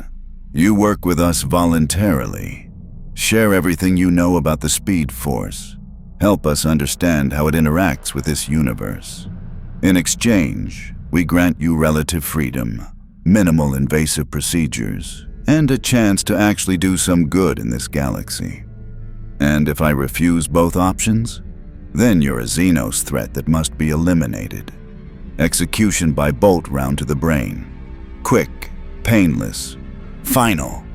Vale's bionic eye whirred, focusing on Barry.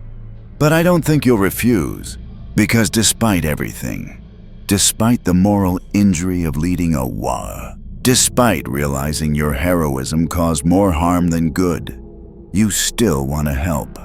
It's written into your fundamental nature. You can't stop being a hero any more than you can stop being fast. Barry hated that the Inquisitor was right.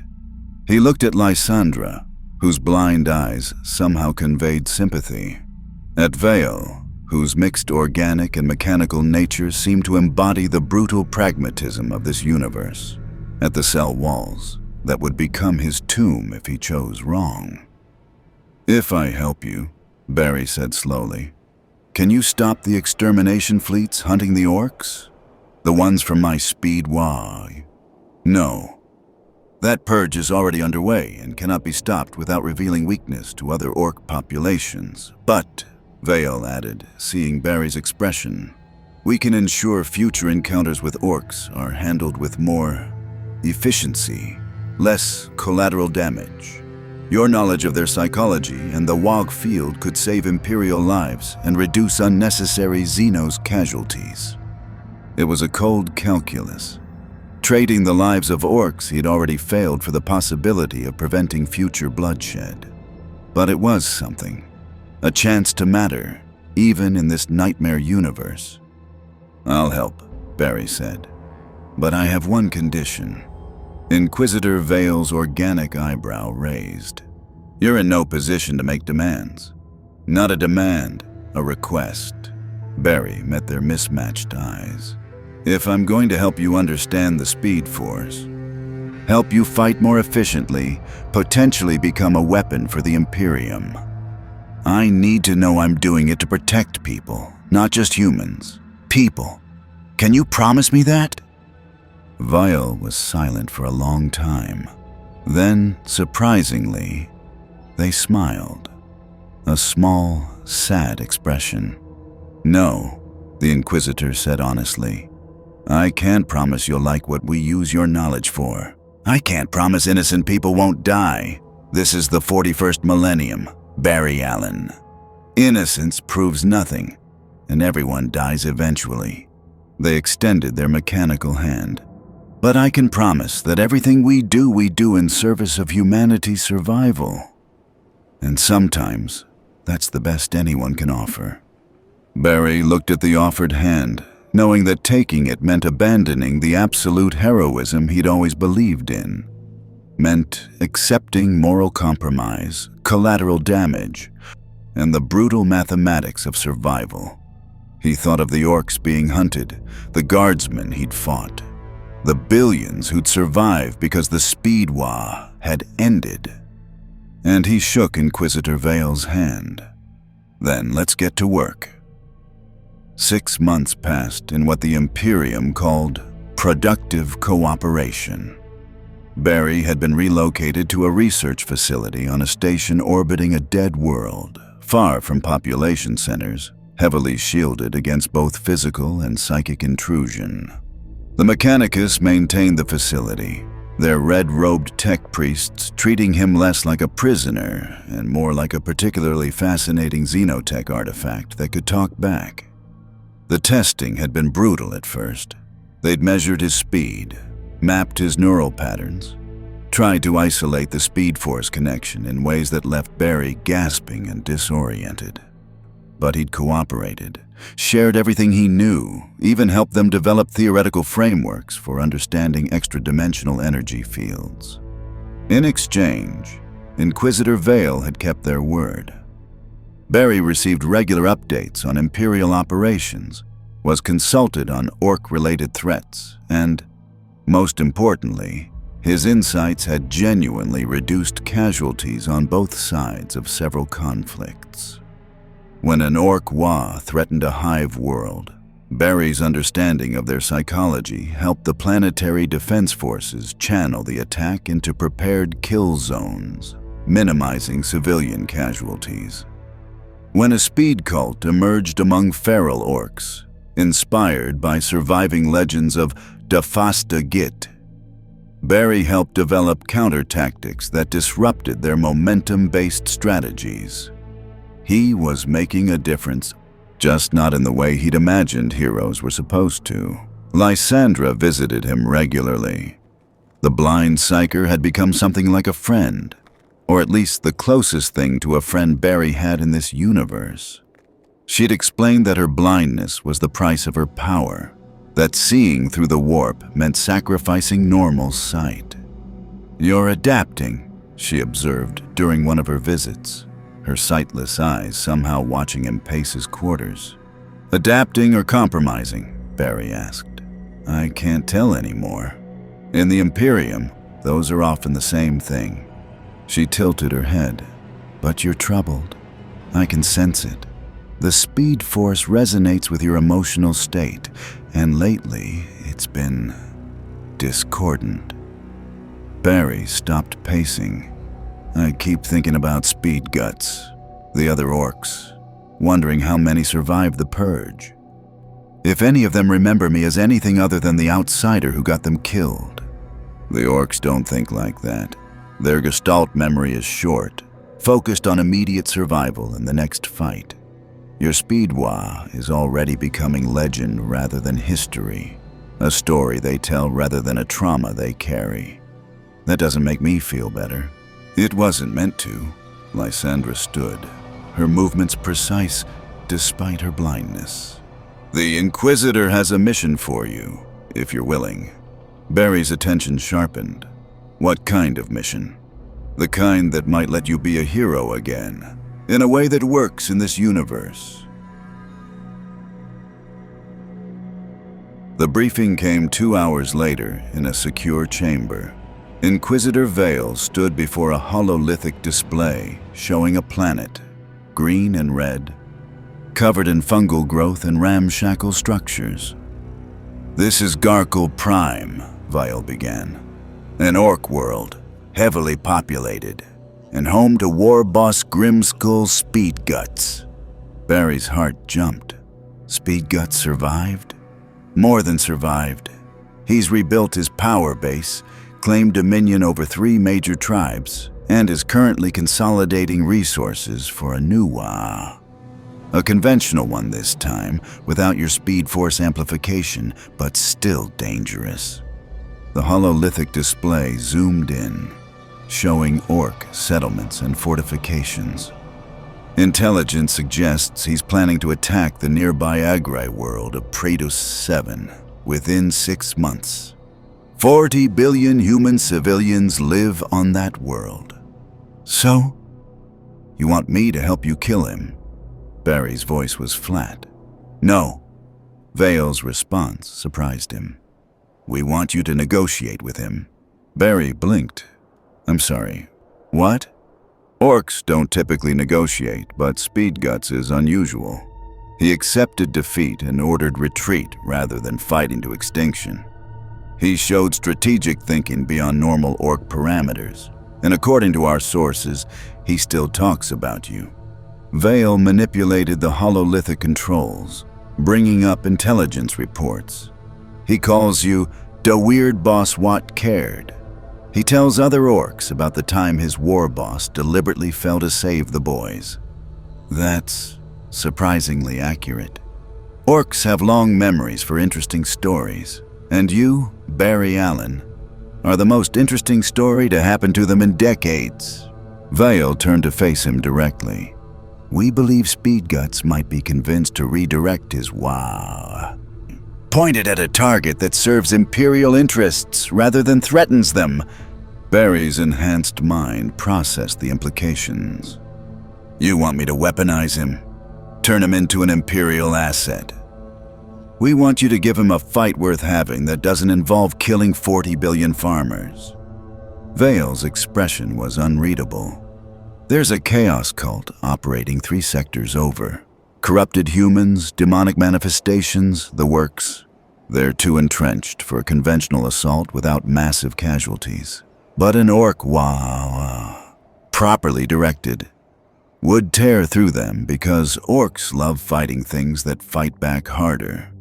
Barry understood the brutal logic, and chaos corruption versus orcs means 2 problems solving each other. Precisely, but it requires someone Speed Guts will listen to, someone he respects. Vale paused. Someone who proved they care about orc lives. Barry looked at the hololithic display, seeing Speed Guts' fortifications, imagining the former war boss inside, building his new empire brick by bloody brick.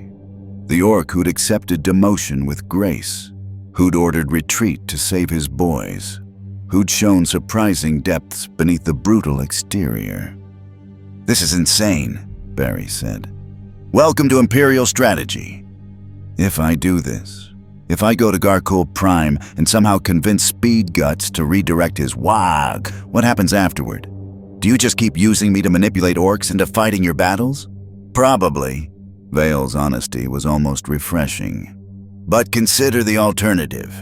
We deploy 3 Imperial Guard regiments, orbital bombardment, and possibly exterminatus to stop Speed Guts' Waaagh before it threatens Prida 7. Millions die, orcs and humans. Or you spend an afternoon talking to an old friend and potentially save millions on both sides. Barry hated that the math made sense. Hated that he was learning to think in terms of acceptable losses and strategic deployments. Hated that he was becoming the kind of hero who made deals with warlords instead of stopping them. But more than that, he hated the idea of Speed Guts dying in a pointless battle when the Ork had shown more honor and intelligence than most of the Imperium gave his species credit for. "I'll do it," Barry said. "But I go alone. No Space Marine escort, no inquisitorial agents watching from orbit. Just me and Speed Guts, talking like whatever we are to each other. You'll be completely unsupported in hostile territory, surrounded by millions of orcs who might remember you as the boss who abandoned them. Yeah, so basically Tuesday for a superhero." Vale studied him for a long moment, then nodded. "Very well, but you'll carry a beacon. If you're captured, tortured, or killed, we need to know immediately for intelligence purposes." "How comforting." "This is the 41st millennium, Barry Allen. Comfort is a luxury none of us can afford." The Inquisitor turned back to the hololithic display. "You leave in 3 days. Use that time to prepare, because you're about to do something no Imperial agent has successfully accomplished in recorded history." "What's that?" "Negotiate with orcs." Barry looked at Speed Guts' fortress on the display. Remembering the former war boss's surprising wisdom, his genuine concern for his boys, his ability to adapt and think beyond simple violence. Maybe, just maybe, there was a way to be a hero in the 41st millennium after all. It just looked nothing like heroism did back home. 3 days later, Barry Allen stood in the teleportarium, ready to be transmitted directly into the heart of an orc stronghold. Lysandra had come to see him off, her blind eyes somehow conveying both concern and hope.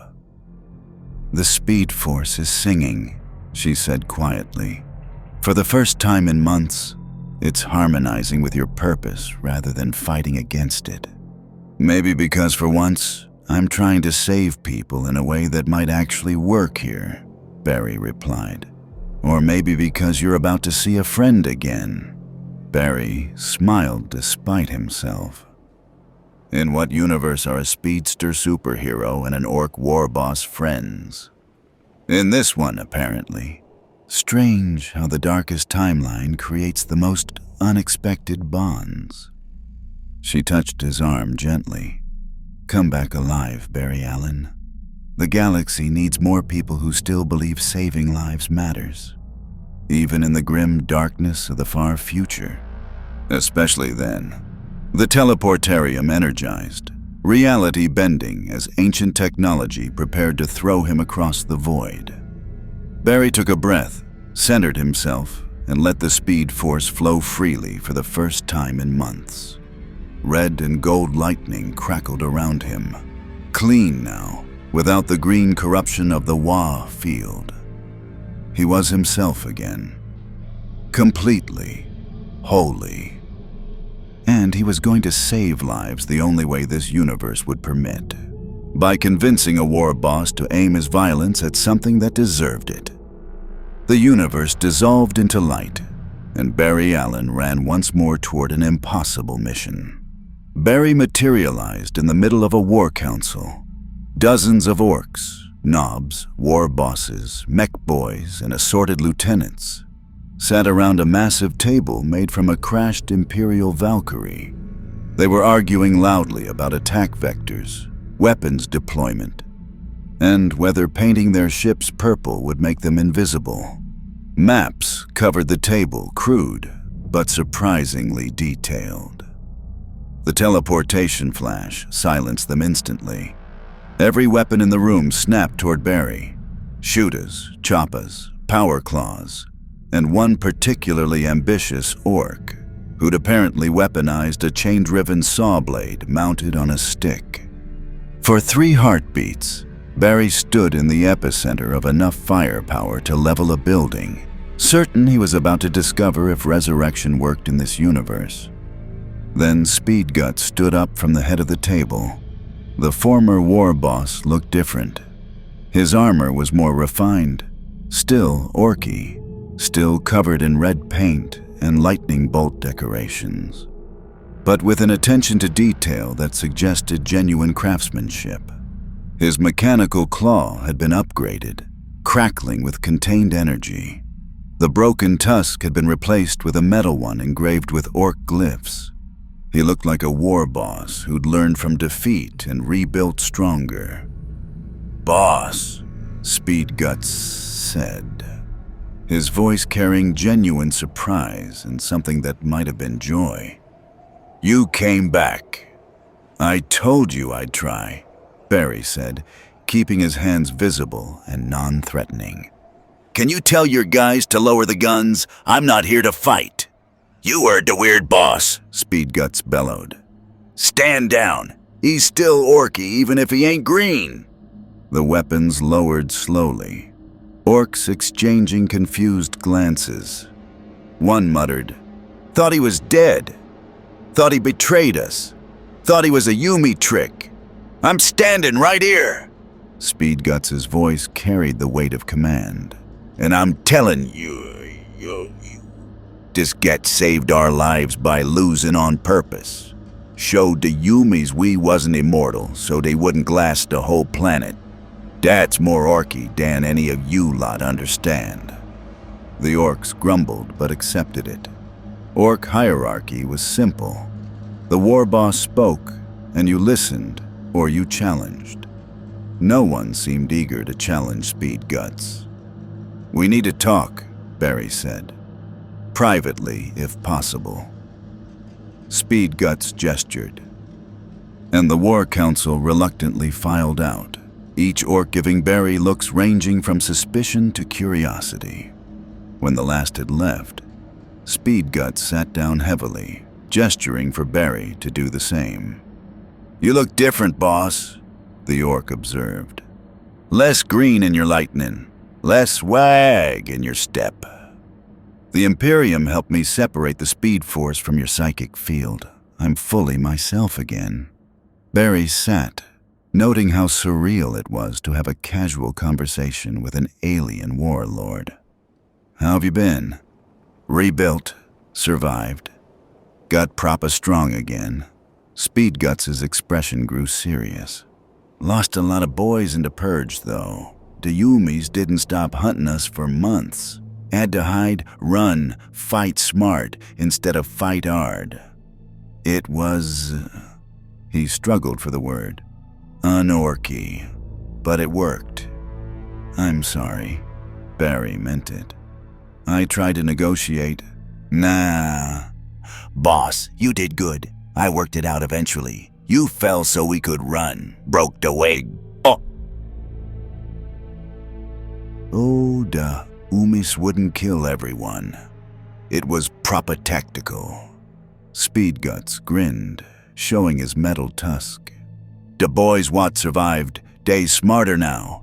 Know that sometimes retreating ain't cowardice. That's worth some fin." Barry felt a weight lift from his chest. "You're not angry I left?" "Course I'm angry. You was the best boss we ever had, and you left. But I also get why you did it. You was never gonna be fully orky. You was always gonna care about stuff like saving lives and, not killing everyone. That's just who you is." The acceptance, the understanding from an orc war boss hit Barry harder than any punch. Speedguts got it. actually genuinely understood the impossible position Barry had been in. "So," Speed Guts leaned forward, "what brings you back?" "Da homies wouldn't let you just pop by for a social visit." "You're right. "I'm here because they know you're planning a Waaagh against Pretus 7. Barry pulled up a hololithic projector the Inquisition had given him, showing the agri-world. 40 billion civilians, Speed Guts. Farmers, non-combatants. DEY's Yumis, and Yumis shot at us for months. Seems fair, does it?" Barry met the orc's eyes. "You told me once that you only crumped gits who had it coming. Farmers growing food. Do they have it coming?" Speed Guts was quiet, his scarred face thoughtful. "You's playing on my weird sense of honor, ain't you?" "I'm playing on the fact that you're smarter than most war bosses. Smart enough to know that attacking farmers is a waste of a good Waaagh." Barry changed the hololithic display, showing a different target. "But this is worth your attention." The image showed a corrupted fortress, its walls covered in blasphemous symbols, demons flickering in and out of reality around its perimeter. Chaos, corruption made manifest. This is. What the Zog is this? Chaos. Human traitors who worship dark gods and summon demons. They're entrenched, heavily defended, and absolutely deserve everything you can throw at them. Barry let the implications sink in. The Imperium wants to attack, but they'd lose millions of soldiers doing it. Orcs, though, you'd love fighting them. They hit back hard, they use warp sorcery, they've got demonic engines that are basically walking nightmares. It'd be the fight of your life. Speed Guts' eyes lit up with genuine interest. DI sound, proper dangerous. They are, which makes them a worthy target. Unlike farmers. The war boss studied the hololithic display, his mechanical claw tapping thoughtfully. Barry could almost see the gears turning behind those scarred features. "Dis a trick?" Speed Guts asked finally. "Dear Yumi's using you to point us at dear enemies?" "Yes," Barry said honestly. "Absolutely yes. But that doesn't mean it's a bad deal. You get the fight you want against enemies who deserve it. The Imperium removes a chaos threat without massive casualties. And 40 billion farmers don't get caught in the crossfire. Everyone wins except the chaos cultists."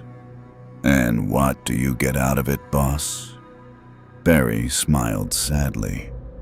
"I get to save lives. Even in the 41st millennium. Even in ways that would make my old Justice League friends sick to their stomachs. I get to matter. I get to be a hero in the only way this galaxy permits." Speed Guts laughed. A genuine, booming sound. "You still weird, boss. Still caring about stuff that don't make sense to care about. But that's why I liked you." He stood, extending his good hand. "All right, I'll take your chaos gits over to farmers, but on one condition." "What condition?" "You come with us, not as war boss.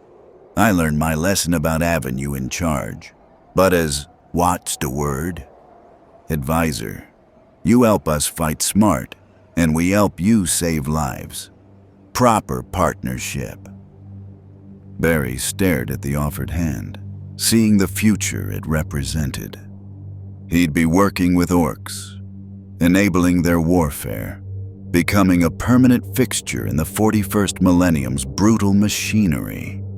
Everything about it violated the heroic ideals he'd held for so long, but it would also save millions of lives, would give him purpose, would let him matter in a universe that had tried to break him. He took Speed Guts' hand. "Partners," Barry agreed, "but I have rules. We minimize collateral damage. We don't target civilians, and when the fight's over, we walk away instead of occupying. You drive a hard bargain, weird boss. Take it or leave it." Speed Guts grinned. his metal tusk gleaming. "I'll take it.